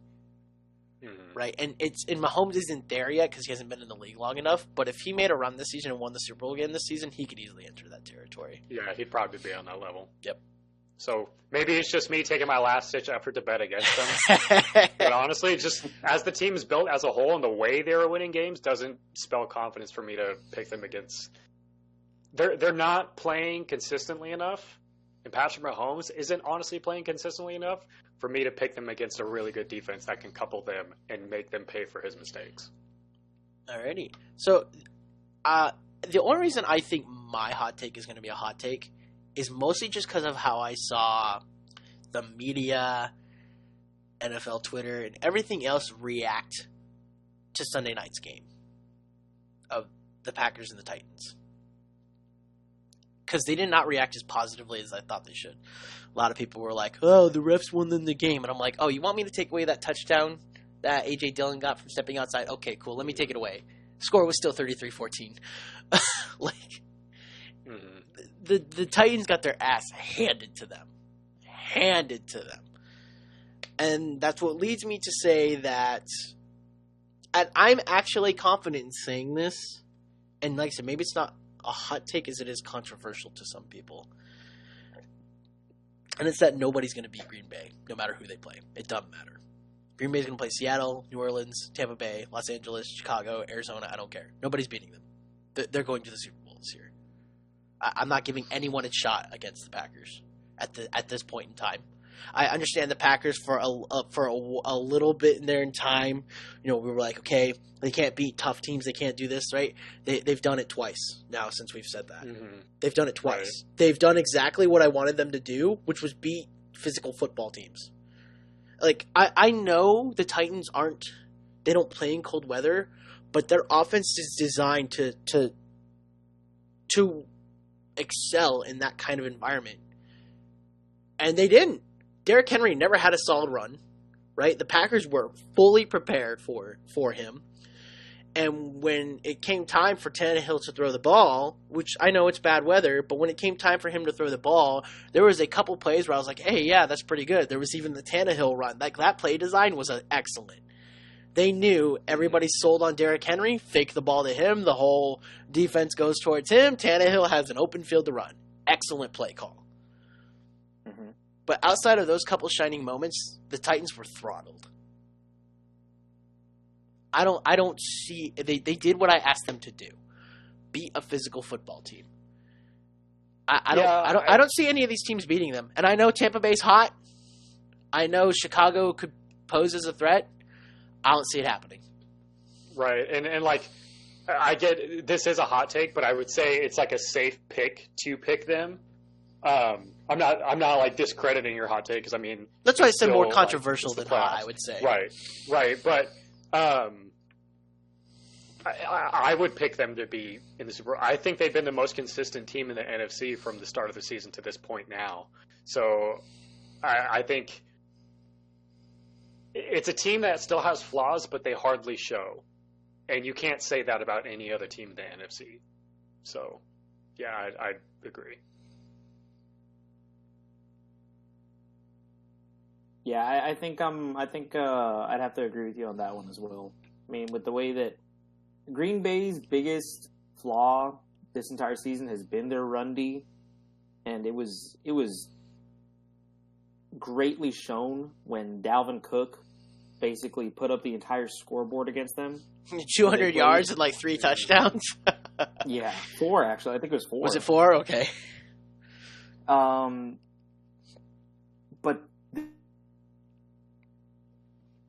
whoa. This past Sunday night game was everyone predicted that it was supposed to be a big Aaron Jones and Derrick Henry game. And for the most part, it kind of was. Well, it wasn't Aaron Jones, it was more A.J. Dillon. They put A.J. Dillon out there. Yeah, and Aaron Rodgers like really showed like he just did he did Aaron Rodgers things on Sunday, and he didn't care that it was snowing. This man was passing the ball as if it was clear and sunny out, and that run D did its job. You know, it actually did a pretty good job of keeping Derrick Henry in check. I mean, I thought Henry was going to go for like 150, 200 yards, 2 touchdowns. Yeah, me and Sanders both said we feel like because of the weather, this plays into the Titans' hand, and it didn't at all. Yeah. So considering that, I mean, let's say for some chance that it's Kansas City and Green Bay in the Super Bowl. Kansas City isn't even a big run team. It's all pass for them. It's perfectly in Green Bay's alley to contend in there. I mean, as of right now, if it were me, I would pick. You know what? How about I make this a little bit harder? How about slightly harder? Because I'm also confident saying this, and it's mostly just because my relatives ask me who do you think is going to win the Super Bowl as of right now. I'm like, well, as of post week 16, it's Green Bay, 100%. Like, even if Green Bay played the Bills, I'd pick Green Bay to win that game. So there you go. I can see that. I'll take it all the way. I got Green Bay as the Super Bowl winner as of right now, post week 16. All right. Go when the Bears beat them. I can't wait for you to change it. Wait. Because that's how it's gone with your takes this season. So, so even if Green Bay loses to the Bears next week, it won't really matter. I don't think I would sit there and say, oh yeah, Green Bay's not going to make it. I would still probably pick them because at the end of the day, right, they would be the number 2 seed at that point if Seattle won. And do you know who Green Bay would play? They'd play the fucking Bears. Again, the following week, I think. Or would they play the number... Oh no, the Bears would be the number 6 seed. Never mind. So they'd play Arizona or the Rams, who I'm sorry, would... They probably beat you or the Rams at that point. They probably would. I mean, the Cardinals have known to upset the Packers in the playoffs, so there's that. We own them. But I still have a feeling the Packers would win that, and then they would go on to play the Saints or the Buccaneers, who I'd still pick the Packers to win that, and then they go on to the NFC Championship and play Seattle, and I pick them to beat Seattle. I'd still got the Packers. Even if they lost next week, I would still have them going to the Super Bowl and probably winning it. That's fair. All right. All right, give me your you hot ready for one. my last Hail Mary? Yeah, make my jaw drop. This one's on Sam Darnold. Oh. And the Jets. The Jets would be making a huge mistake no matter who they draft or how it works by drafting a quarterback. Let's look at this realistically. That roster is absolutely horrendous. They have one Pro Bowler on their roster. And I'm not just talking about a Pro Bowl this year. I'm talking about out of the entire careers of everybody on their roster, they have one Pro Bowler. And I know I told Sanders this, so I know he already knows. But, Cesar, do you know who that one Pro Bowler is? Is it C.J. Mosley? It's Frank Gore. Oh, man. That's how bad this roster is. Drafting a quarterback when you just drafted one a couple years ago isn't going to save this team. I don't care if it's Trevor Lawrence. I don't care because they're not going to get the picks are locked. They're in at the number 2 spot. But who knows? They could trade up if they wanted to because they got the capital for it. Because I'm pretty sure, correct me if I'm wrong, they have 2 firsts and 2 seconds. So they have the capital to trade up and get Lawrence if they really, really wanted to.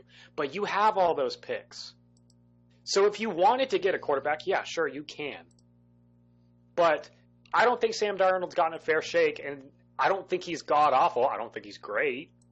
I would say invest in making a team. I'm with you on that one. Exactly. Invest in making a team. You have all this capital. You're going to have all this cap space to go after free agents. It's time to move on from Adam Gase. Get a coaching staff that will commit to developing Sam Darnold and then invest those draft picks in elite players and use your cap space to get good players from free agency and build this team. Don't just abandon it. I don't care who the quarterback is, whether it's Justin Fields, Trevor Lawrence, whoever they draft. They're not saving you. They're not saving this franchise. They're not going to make you a good team. Not next year, not the year after that. Even if they don't draft a quarterback and they do exactly what I'm saying, you're not going to be good. You need to start building your team, and it's immediately leaving the quarterback you have right now when he's had a terrible coaching staff and a terrible team surrounding him all these years. That's so dumb. Now, and you can reference the Josh Rosen and Kyler Murray situation, but Kyler Murray was such an obvious upgrade, and it's not that Trevor Lawrence is either, but more likely than not, they're not going to be able to get them anyway. And Justin Fields, you can maybe argue that he's an obvious upgrade over Sam Darnold, but Sam Darnold hasn't had a chance with this team and this coaching staff and this roster. It would be a huge mistake of the Jets to take a quarterback right now. You would be only setting your franchise back further. And that's the hot take. Yeah. Yeah, and we've seen like guys under Adam Gase, as soon as they get away from Gase, they start having a completely different career or a completely different season. The big one, Tannehill. Ryan Tannehill. I mean, hell, we've even seen Kalen Balaj do a little better. Right. And, yeah, Gase needs to go. And my only worry is, like, I would hope and pray that they get rid of Gase and they bring in at least a competent, because Gase lacks, the mental awareness to at least be competent.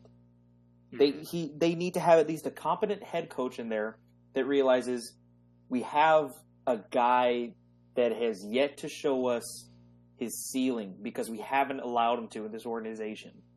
Let's build around him and let's give him the necessary pieces to help him.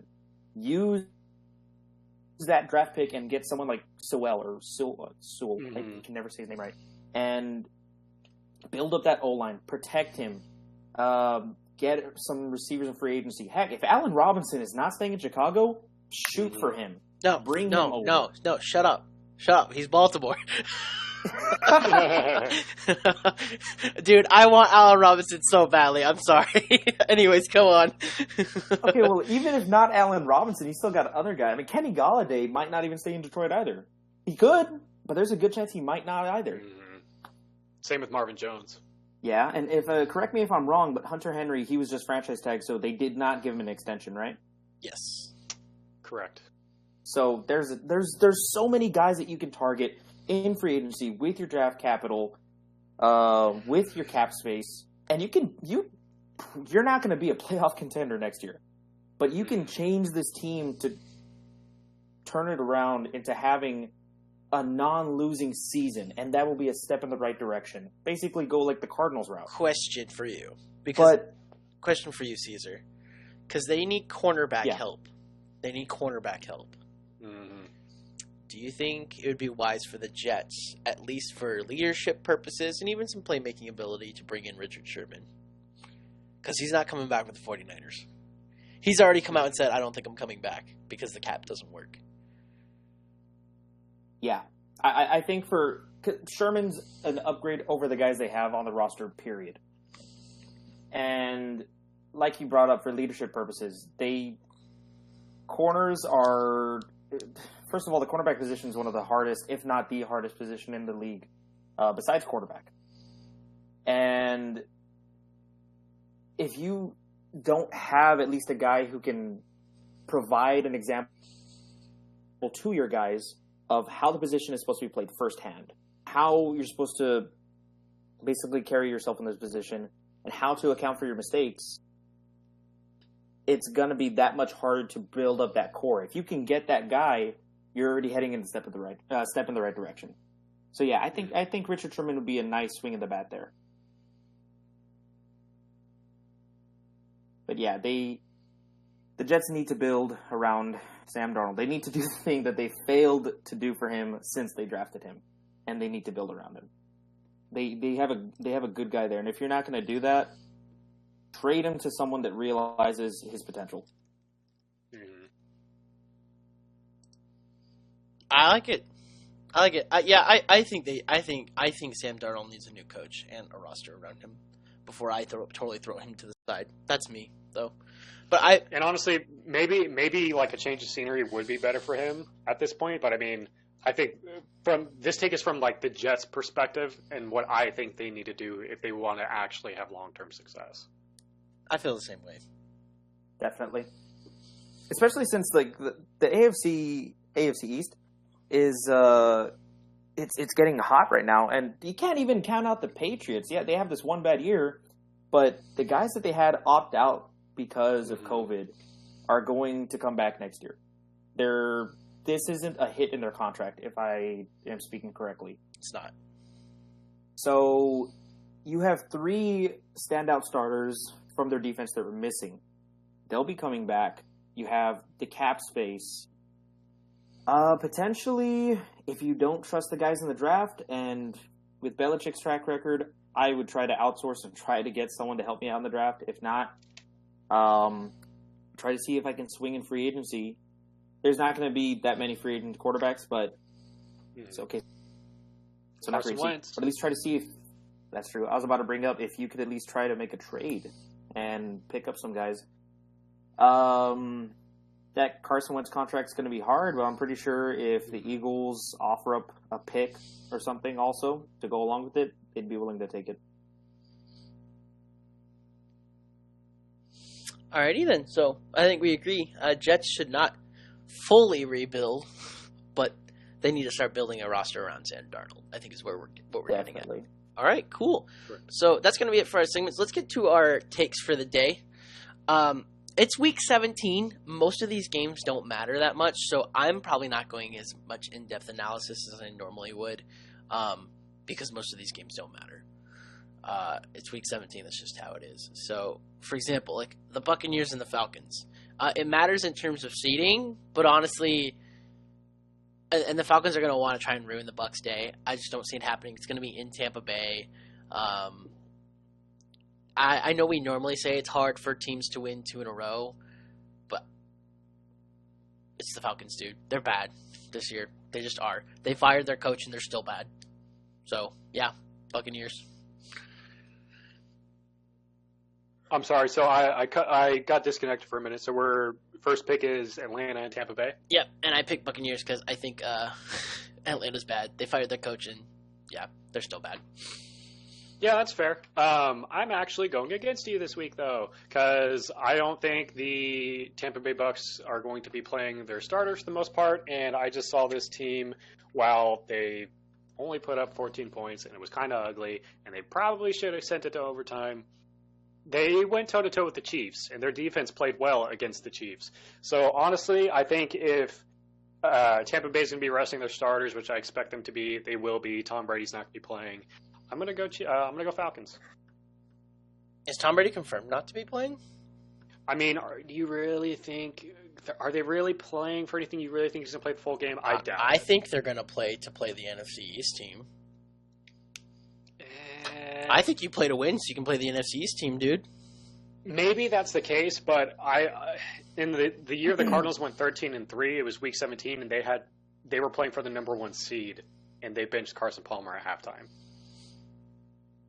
Under Bruce Arians' coach team. Maybe it's because they knew they weren't going to get the number 1 seed because of how well what's their face was playing. Is it Carolina? We'll see how it goes. I'm still going to go Falcons. Cesar, you can join us in on this.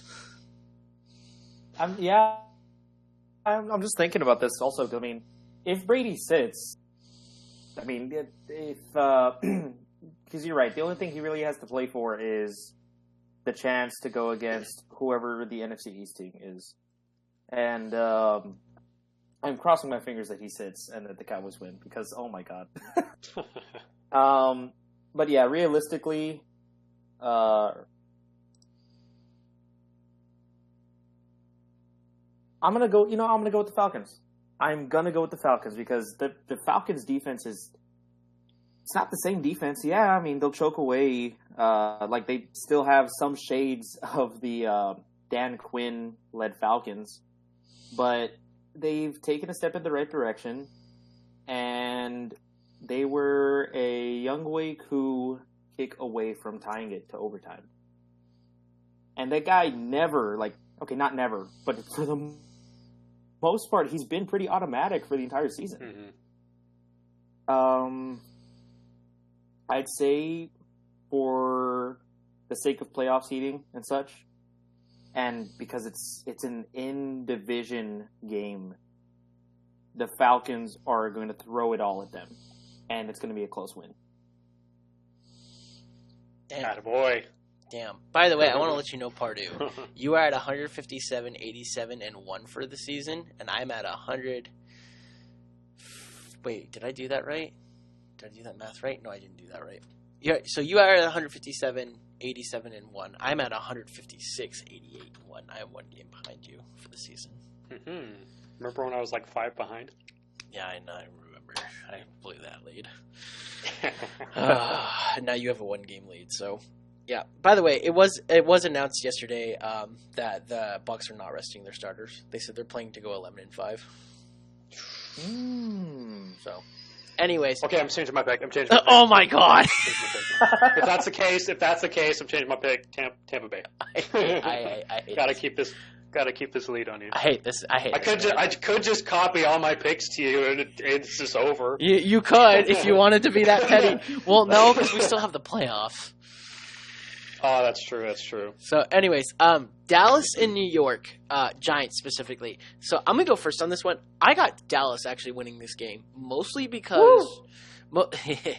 mostly because I like what Dallas has done against weaker teams in the last 4 weeks. And also, Andy Dalton has been playing pretty well. And when you're asking yourself, are you going to pick Daniel Jones or Andy Dalton? I'm going to pick Andy Dalton to win the game at this point, honestly. I think he's gotten comfortable in the Mike McCarthy offense finally, and Andy Dalton's kind of playing like he used to in Cincinnati, right? Not amazing, but not bad. He's good enough to win a game. So, and this Giants team has been really porous the last few weeks. They're hurt. There's not really much else to say other than that. They're hurt. That's really what it comes down to. So, yeah, I got Dallas winning this one.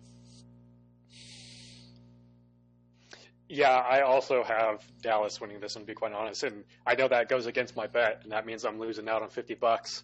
But to be quite honest, the Giants just haven't looked right. Daniel Jones has been shaky after he got hurt.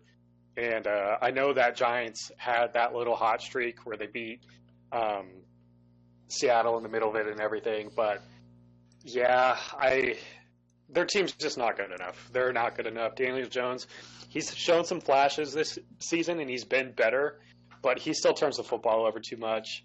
Yeah, and Dallas has gone hot, and they know how, and they seem to be gelling together better than just about any other team in that division at the moment. I would say, outside maybe Washington, excuse me, when they have Alex Smith.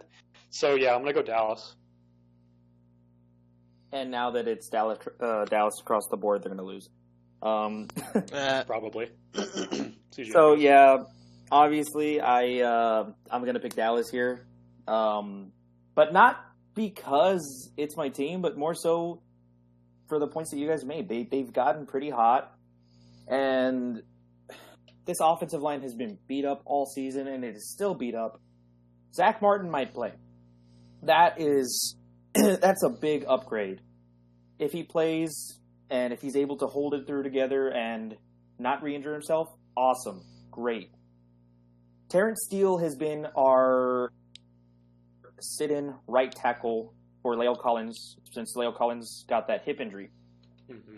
And he started off the season just dog water, terrible. Oh, my God. But he's gotten a lot better. He's not great. He's not elite or anything like that. But we're not hearing his name called. And that is the best thing ever because he's not committing penalties. He's not getting beaten as easily as before. He's starting to hold his own. Dalton is starting to finally click. He's playing winnable football. And he's finally spreading the ball around. Cooper got his fill in last week. Michael Gallup. Oh, my God. I missed him. I missed him so much. I had him on fantasy to start the year, and I was like, okay, I can't do this anymore. I had to drop him. I was like, he's not doing anything. Yeah, and I wouldn't blame you. He basically went dormant for a while, but he's back. He's awake. He's ready to come forward and take that wide receiver 2 spot. And Lamb is doing great as well. That's continuous. And then on the defense, there's a couple of guys that are also still standing out. And last week it really showed. Donovan Wilson had an interception stolen, I think, from Anthony Brown. He just leaped in and just stole that interception from him. The corners are starting to do their job a little bit better. I think they're still one of our biggest weak spots. Yeah, they need to upgrade a corner. Yeah, definitely. And Trevon Diggs has done well. I don't remember if Trevon Diggs was even playing. They miss Byron Jones. Oh, yeah. And then a couple of other guys like Randy Gregory had an amazing game. DeMarcus Lawrence still does his job well. I think this this Cowboys team, it can overwhelm the Giants, especially if Bradbury's still out, right? Yes. That's their biggest contributor on the defense. Daniel Jones is still, like you said, a little shaky. And Gallman, he's kind of been quiet the past couple of weeks. Correct me if I'm wrong on that. You know what? Truth be told, I think the Giants' problem is they just don't have any offensive playmakers. Truthfully. Yeah. Yeah. Slayton's kind of gone quiet. Slayton was a big name last year. Yeah, sure. And he started off the season hot too, and then just kind of disappeared. Yep, Tate doesn't really. And Evan Ingram, he's not good. I don't know how he made a Pro Bowl. I'm gonna call him overrated. Evan Ingram is overrated. He's very overrated. Yeah, that should have been Robert Tunion's spot right there. Mm-hmm. But not easily, and I think it's gonna be a good game. But I'll take Dallas over Giants. Cowboys dub. All right, cool. So we got the Jets and the Patriots. I actually think Pardue and I are gonna agree on this one here. And it's because I'm picking the Jets for no reason other than the Patriots have not shown up the last few weeks at all. And at this fucking point, who gives a shit if you have the number 2 or number 3 pick? The boys are going to play. They're going to go on a 3-game win streak to end the season. I got the New York Jets beating the Patriots because Cam Newton and Jarrett Stidham ain't going to do shit. Yeah, honestly, I got the Pats in this one. Oh, I thought you were going to pick the Jets too. No way. No, because honestly, there you got some credence to that pick. You got some points to that pick, but it's Bill Belichick coaching an Adam Gase team. I know the Patriots haven't been An good. Adam Gase They're not team good. who beat Sean McVay and Kevin Stefanski. Come on, man. No. I'm sorry, but no. And that's one thing. Maybe the Jets are a bit because they're not playing for anything because they're already locked in that number 2 spot. So they're probably just going to go for it on every single fourth down because why the fuck not? So, but I mean, who knows? But I'm not going to bet against Bill Belichick versus Adam Gase. I think Bill Belichick has too much pride to just lose this game. That's fair enough. I think I'm gonna have to go with Sanders on this one. Hey! I'll go with the Jets. And yeah, you can't count out Bill Belichick, but Cam Newton is he's not playing well. Stidham and Stidham's not that much better either. They have no pass catchers relatively outside of wide receivers. None. Yeah. Doesn't exist. Jacoby Myers is okay. But Jacoby Myers is all right. I think their running game, though, is going to be enough to... Yeah, their running game's pretty solid. Yeah, Michelle's doing a little better, and Harris, Harris has done pretty good all season. But, at this point, like you guys said, the Jets don't have really anything to lose. And I think Darnold... Except for this game. Sorry, I had to. Yeah, but I think Darnold's going to put on a show. Darnold is going to just give one last finger to the Jets organization and show them you don't need another quarterback. Just give me the help. Let me show you what I can do. Alrighty. Cool. Sounds good to me. Alright, so Vikings and Lions. I'm going to give this one to you first, Pardue. Because I can't pick Vikings games, apparently. So I'm going to let you take it away. Yeah, honestly, between the Vikings and the Lions, I am going Vikings here. Okay. Neither of these teams really have much to play for, but I think it's a divisional game. It's Week 17. Jobs are on the line. You got to get one last, big hurrah. And I think at this point, obviously, both these teams are going to give their best shot because it is the Week 17 game. This is your last time to put anything on the film and on paper before the offseason. A lot of these guys, they're playing for a contract. So I think the Vikings just have overall the better roster. So I'm just going to go Vikings. I think Dalvin Cook has a day in the year, and Vikings win. Actually, Cook isn't going to play this week. Oh, he's not? Yeah, he had a family emergency, so Cook's out. Interesting. I'm going to still go Vikings, though. Mm-hmm. Yeah, I'm going Vikings as well. Mostly because anytime I placed faith in the Lions this year, it hasn't worked out. So I'm not going to do it again this week. Hasn't worked out when you've picked the Vikings either. You know what? You're not wrong. That's why. But you know what? I also one thing I want to say, which is not analytical. It's just a plea that I have. Somebody save Matt Stafford. Somebody do it. Somebody save him.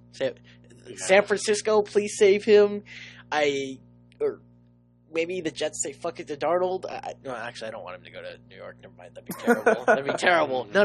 New England. New save England. him. New England. Save Matt Stafford. New England, please save Matt Stafford. Actually, I think I'd really like Josh McDaniels and Matt Stafford together. That sounds pretty hot. I think that would work out pretty well. I think it would too. Anyway, somebody please save him. Go Vikings. Skol. Yeah, I'm going to side with you guys on that one too. The Vikings. Since Cook's not playing, it's Killer Kirk time. Continue. I was going to say one last comment. I think Cousins has gotten a lot of unnecessary hate. I mean, he does every year, but this year specifically because they're losing. But I would argue he's not the reason they've been losing this year. He had a couple awful games at the beginning of the season, I admit. But outside of the first 5 games, the last 10, 11 games, Kirk Cousins has been playing winning football. It's not his fault that his defense is putting up, 35, 40 points for the opposing team? That they're missing 7 linebackers. Yeah, right? Yeah. Like, they have no linebacker core. So, I just wanted to say I think Cousins has got a lot of unnecessary hate this year for something that's not his fault. Look at the Saints game. I mean, Kirk outdueled Drew Brees. Yeah, for a while, and then Kamara. came around. Yeah, that was the big one. So, yeah. I think all three of us got the Vikings here, right? Yeah. Mhm. All right, cool. So next one is Steelers-Browns. I actually don't have a lot on this one because the Steelers are resting their starters, and the Browns are going to be desperate. So I think naturally I'm picking the Browns here to win that game. I think that's really what it comes down to. One's a very desperate team who has to win, and the other team is resting starters. And it's Mason Rudolph. Dude, this is a Myles Garrett revenge game. Are you kidding me? Browns by a zillion. Mhm. Yeah, I think this can be it'll probably be honestly must-watch TV just to see what happens. I hope Myles Garrett absolutely wrecks Mason Rudolph. To be quite honest, because I think he's a prick. But I'm going Browns here. They got everything to play for. Steelers don't. It's Browns. Yeah, not much to say there. I'm agreeing with you guys on that one. Cool. Next one, I don't have a lot to say on either. It's Ravens-Bengals. I mean, you could argue the Bengals could upset because they've been on a hot streak. I think it's 2-game winning hot streak, right? One involving beating the Steelers, and then they beat the Texans last week. But this Ravens team is super hot. I don't think they're going to underlook their opponent. They have already said that they are completely centered and focused on beating Cincinnati, and they're not looking forward to the playoffs at the moment. And I think they know that because they learned from their mistakes last year when I think they were looking forward to the Super Bowl last year, and then they got killed by the Titans in the divisional round. So I think they learned from their mistakes on that one. It's Baltimore. Yeah, I'd agree. Baltimore, yeah. There's not a whole lot to say in this matchup, quite honestly. I know the Bengals have won 2 games in a row, whatever, but it's Lamar Jackson and Jim Harbaugh versus Ryan Finley and Zach Taylor. So there's not much to say about it. Go Ravens. Yeah, Baltimore should handle business this weekend. Yep, I got the same thing. And I also have the same kind of take here. Now, I think normally in this matchup I would pick the Bills to beat the Dolphins, which is what is going to be happening this Sunday, but I don't think the Bills are going to be... Sean McDermott will start his starters, I believe. I'm going to look it up real quickly just to confirm that, because they are playing for the number 2 seed. And it says that Sean McDermott refuses to reveal whether he'll rest starters or not. Okay, so he's doing coach speak. But I think what's going to happen is, because the Steelers are resting their starters, and by halftime, the Bills are going to see that the Browns are going to win the game. And because of that, I don't think the Bills are going to stress about it because they know the number 2 seed is locked up at that point, whether they win or lose. There is something to be said that you can just knock out your divisional opponent from the playoffs. I'm not sure if that's the McDermott style. Maybe it is. Maybe I'm misinterpreting McDermott. I don't think he's going to go out there and say, let's piss stomp the Dolphins, though. And Brian Flores is also going to come out and say, hey, we need to win this game and get into the playoffs. So I got the Dolphins winning this game, personally. Normally I would say the Bills, but I don't think they're going to have... I don't think they'll be trying their hardest. Yeah, if they do rest their guys, which I think is a very real... Connected again. You're good. If they do rest their guys, and it's which I think is a very real possibility, Dolphins. Yeah, the Dolphins can take this win.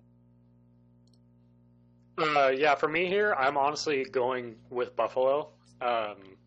And it's nothing against the Dolphins, and maybe they do rest their starters.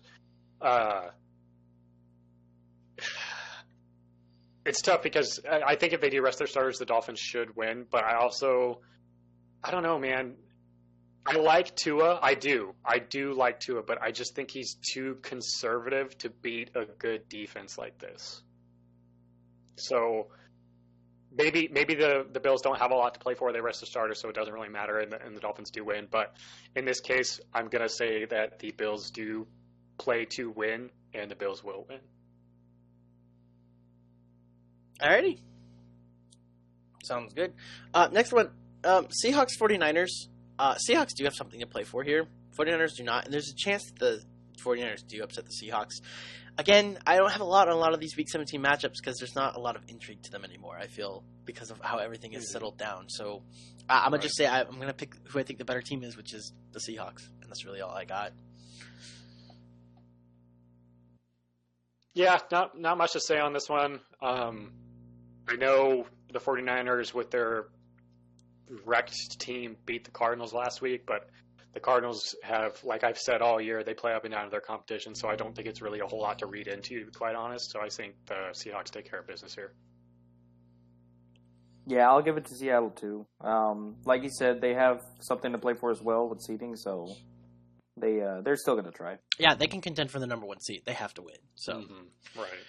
All right, Cardinals Rams. So I'm sure Pardue will go on a long rant on this one. I'm keeping it simple. Cardinals are going to win this because they're playing a backup quarterback who's never thrown an NFL pass. They're playing without Cooper Kupp, one of their top receivers, and they're playing without their top running backs. Sean McVay needs to put up one hell of a fucking performance if they're going to win this game. And I could see him doing it. Doubt it. Cardinals are going to win this game. That's all I got. So, as a Cardinal fan, I feel like amongst my other Cardinal fans on Twitter, I've been one of the more positive ones this week, and I've been getting shit for it. Like, I'm not here to like suck my own dick or anything like that. I don't like boasting, but I have like a pretty decent following on Twitter, and like people like call me the face of Cardinals Twitter and stuff like that. And like, I don't think I'm quite there yet, but I give this team the criticism it deserves when it deserves it, and they do deserve to be criticized for this last week's performance. They had no business losing that game. It was bad. But this is also a young team that we've seen all year play up and down to its competition. And that's what makes me nervous about this game is I feel better about it because you're playing for everything here. You're playing for your playoff lives. It all comes down to this. But I just saw this team lose to Jeff Wilson and C.J. Beathard last week, so it makes me nervous. And another thing that makes me nervous about it is Sean McVay hasn't lost to the Cardinals since he's been the Rams coach. He owns them. No matter who the coach is, whether it be Bruce Arians, Steve Wilkes, or Cliff Kingsbury, he has owned their ass since he got there. So it makes me nervous, but the fact that they don't have Jared Goff, the fact that they don't have their number one receiver, the fact that they're going to be missing their top two running backs in Darrell Henderson and Cam Akers, everything points in the directions of the Cardinals winning this game. But more likely than not, I'm going to pick them to win it ugly. We'll see how Kyler Murray is, because we saw when he was injured with the shoulder how limited he was throwing the football. And we also see that the Cardinals team is way, way better when Kyler is running. The stats show it. They're like, I think 10-1 or something like that. When I don't 10 or more rushes, yes.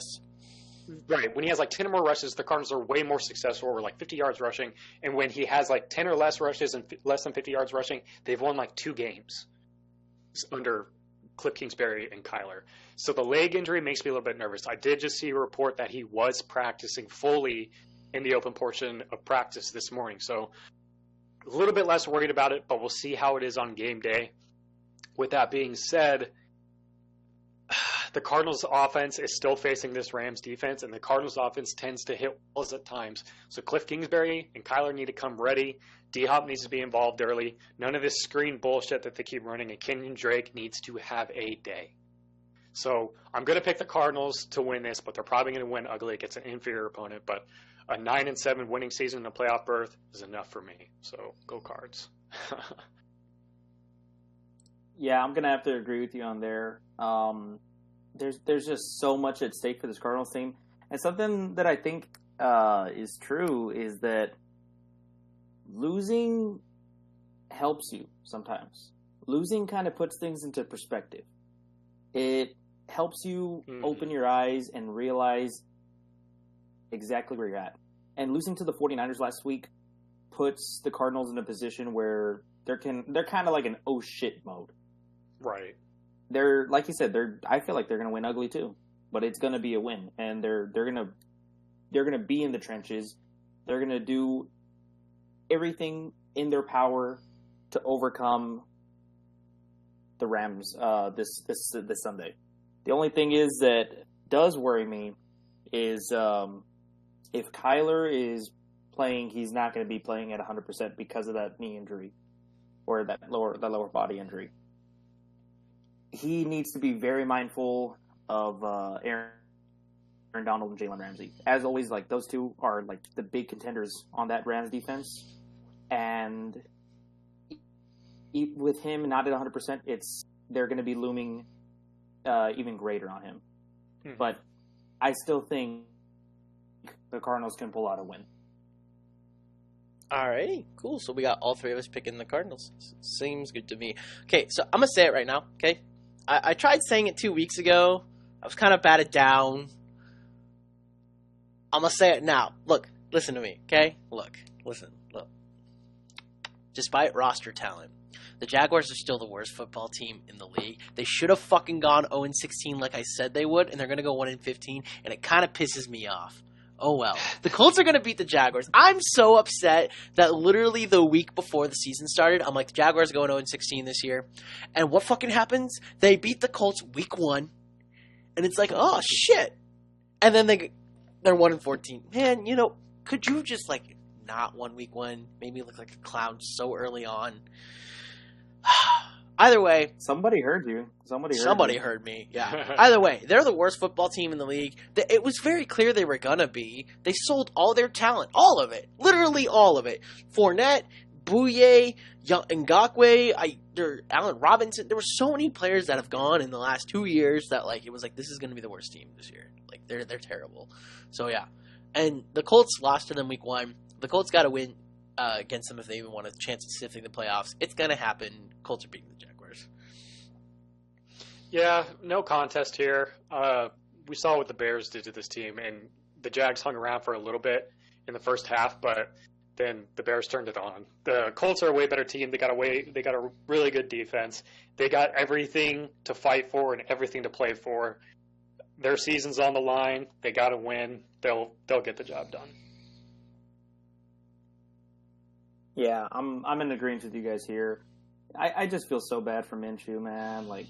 I love the guy so much. Yeah, he might get screwed, but we'll see what happens. He might find a quality place where he can back up and then get into a starting position again. Maybe he'll be like Ryan Tannehill.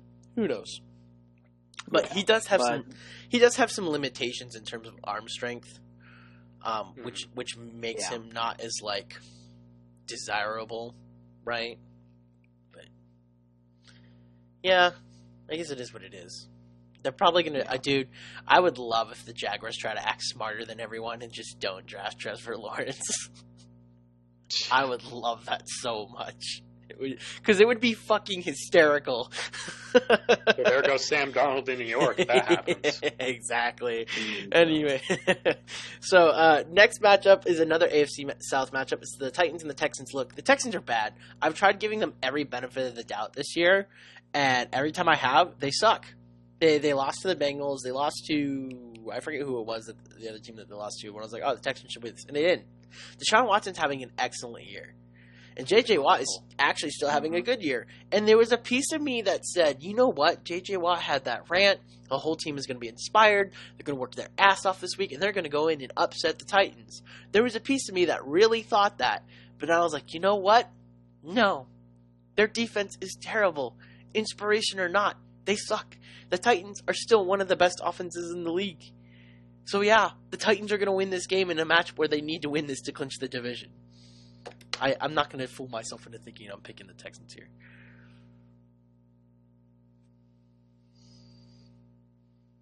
Yeah, let me look at my sheet here.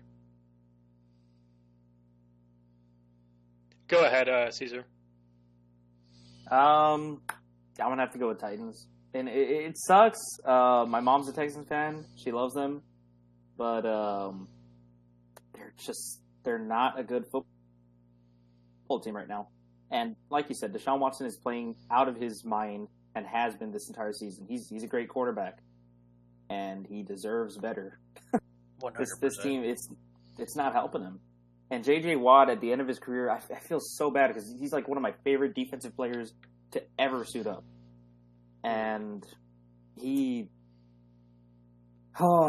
that rant was just, I feel like it was just, he thought that they were going to be a better team this season. Everyone did, or at least on that team did. And that frustration is just, it's finally seeping over onto the stove, and it's just, They, I don't think they have any chance of winning this week. The Titans are just going to be too much for them.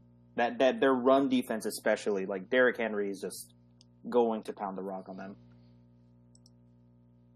Yeah, I tried my hardest to try and pick, like, I guess, what's the word I'm looking for? Like a situation or a scenario where the Texans do win this game.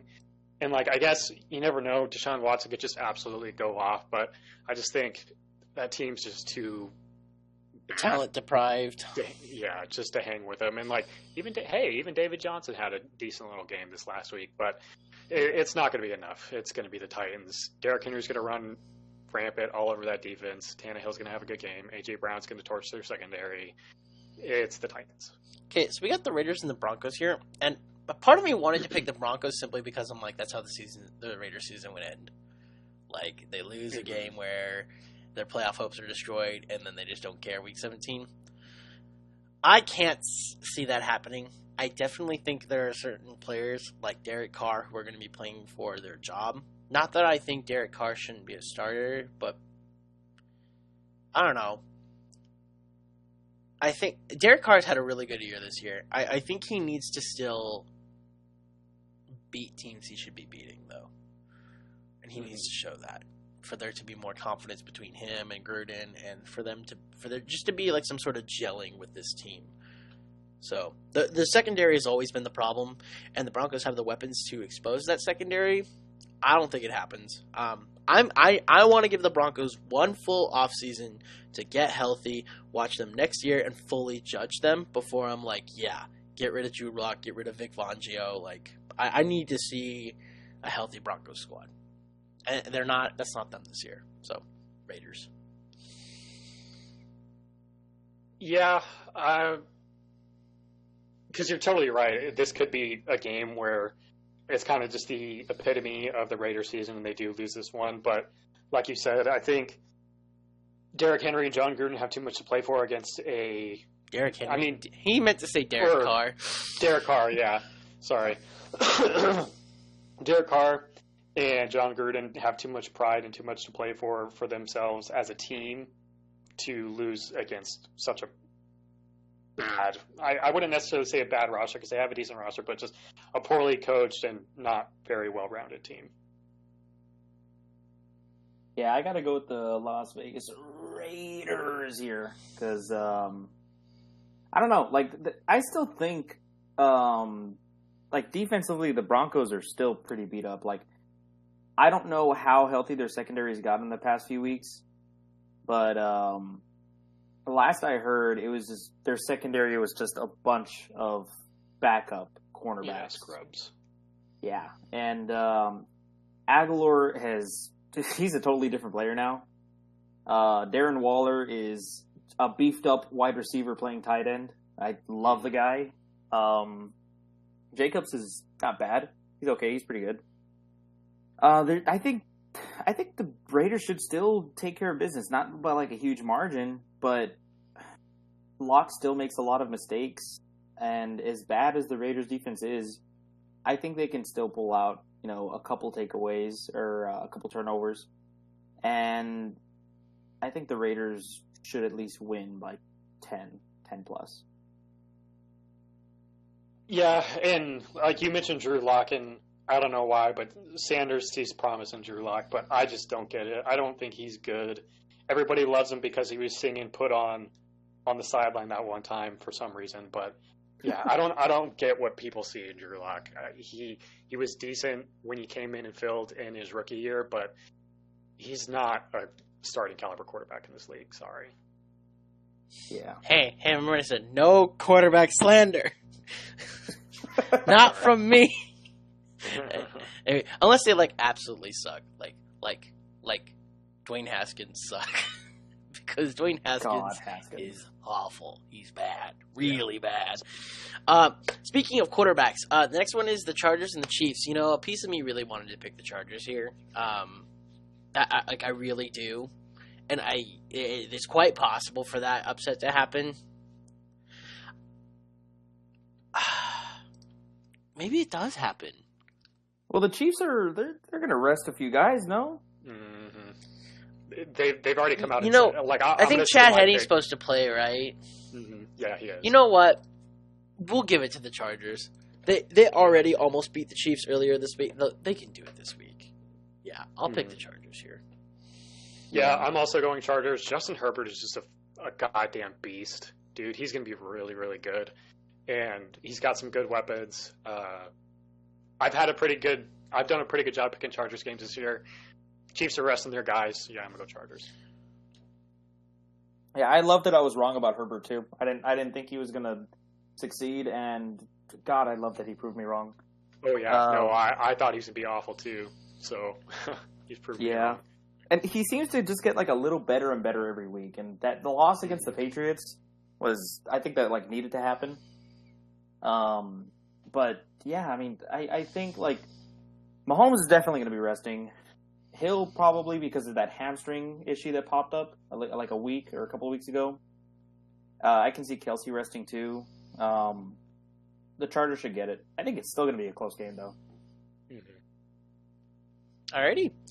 So the next two games, I don't have a lot to say on because we mostly talked about these teams already, or we have in the past couple of weeks, covered them a lot. So I'm just going to tell you right now, I'm picking Green Bay to beat Chicago, and I'm picking the Saints to beat the Panthers. I don't have really much to say on either of these because we've already talked about the Bears enough and the Packers enough, and we've made plenty of commentary on the Saints, and nothing's really changed in the last couple of weeks about them. So, yeah. Packers beating the Bears this week and Saints beating the Panthers this week. My picks. Yep, I'm right there with you. Not a lot to say on either of the teams. One thing I wanted to mention about the Panthers is they're a quarterback away.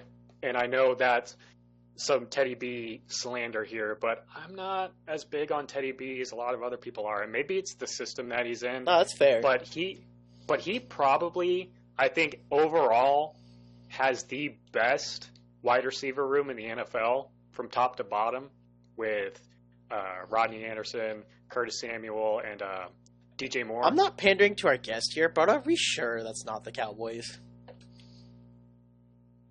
Okay, that's fair, but you can at least put them in the top 2 or 3, right? Sure, why not? For a receiver core that is that good, and having a running back that good, I know that Christian McCaffrey hasn't been playing this year, but Mike Davis has been really, really good in his role. So that's because Mike Davis didn't even expect to play this season, more than likely. Right. And so, excuse me. With that being said, I think Teddy B only has 15 touchdown passes, or I think it's I don't quite remember what the number is, but it's somewhere in the mid to high teens with that receiving core. I know you're on a new team with a first-year head coach and all that, and you don't have your number one offensive weapon, but they need to upgrade at quarterback. I like Teddy B as a guy and everything, and his story's great with the injury he came back from, but he's not the guy for that team. Yeah, I agree with you there. I think, like I said, they're a quarterback away. They could very much get that quarterback in this draft and have him sit behind Teddy. 'Cause I think Teddy can at least teach the next guy. Right. And, Saints over Panthers, and I think I'd still go Green Bay over Chicago too. Alrighty, sounds good. So the last one, which is going to be the Sunday night football game for our last Sunday night football game for the season, it's going to be the Washington football team versus the Eagles. This is tough, really tough. You would think Washington should get it in their head that it's a win-and-in deal. You host a playoff game. It's great and all. We don't know if Alex Smith is going to play this weekend or not. He did practice today. I know, but practicing today. I know, but I also know that Tynicky was taking first QB reps this morning too. Yeah, I saw that. So we really have no idea. I know he's expected to start on Sunday, and Ron Rivera's optimistic about him playing. But this is going to be one of those things where, for the sake of our records, Pardue, if Alex Smith is playing this weekend, I will pick Washington to win this game. And if he's not, I trust Jalen Hurts to do better than whatever else Washington is throwing out there this Sunday, whether it's Heineke or anybody else. Mm-hmm. So I guess I'm putting out 2 picks out there with Alex Smith, Washington, without him, not Washington. Honestly, I don't care who's playing at quarterback for the Washington football team. I'm going to go Eagles this one. And I'm sure our Cowboys fan really likes to hear that. So, yeah, I think Jalen Hurts, I think he's impressed all of us with the way he's played in the games he has this season. So I think as long as he can escape pressure against this defensive line and he doesn't let the line get to him, he should do enough to beat what is not the greatest offensive football team in the Washington football team. So I'm going to go Eagles. Yeah, there's only one other time in my life I've ever said this, but fly, Eagles, fly. I need to win Fly, Eagles, fly. But realistically, I think more so what happened in Dallas, actually with Dallas against the Eagles, I think that was just like heated rivalry, pull out all the stops type of game. And Hurts, we saw what he did against the Saints, and you could argue, okay, that was probably just lack of game film, but he won that game essentially.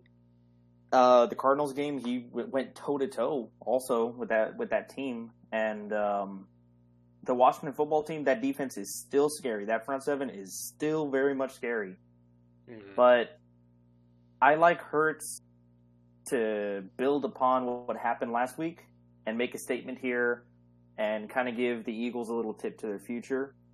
And I think he's going to do what it takes to win. Especially, they got Deshaun Jackson back. Yeah, Miles Sanders, Rager, all those guys. I think they can still very much win that game. Alex Smith or not.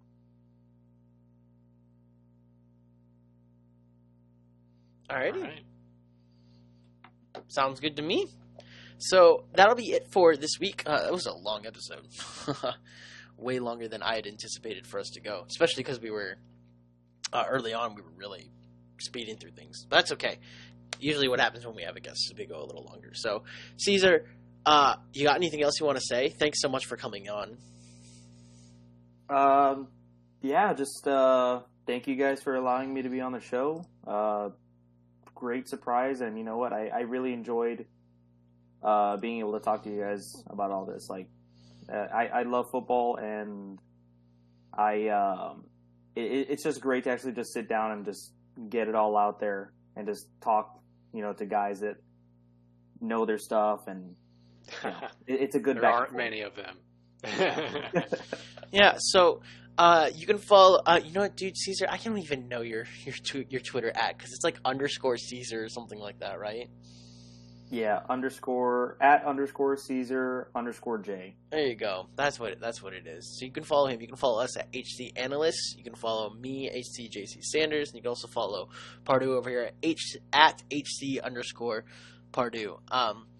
We are going to, again, have Bootleg Fantasy on as our guest next week, so make sure you guys check out for that. He's going to help us do the season wrap-up and look at the wildcard playoffs. I'm very excited to have him again. He was a cool guest last time, so we are excited to have him again.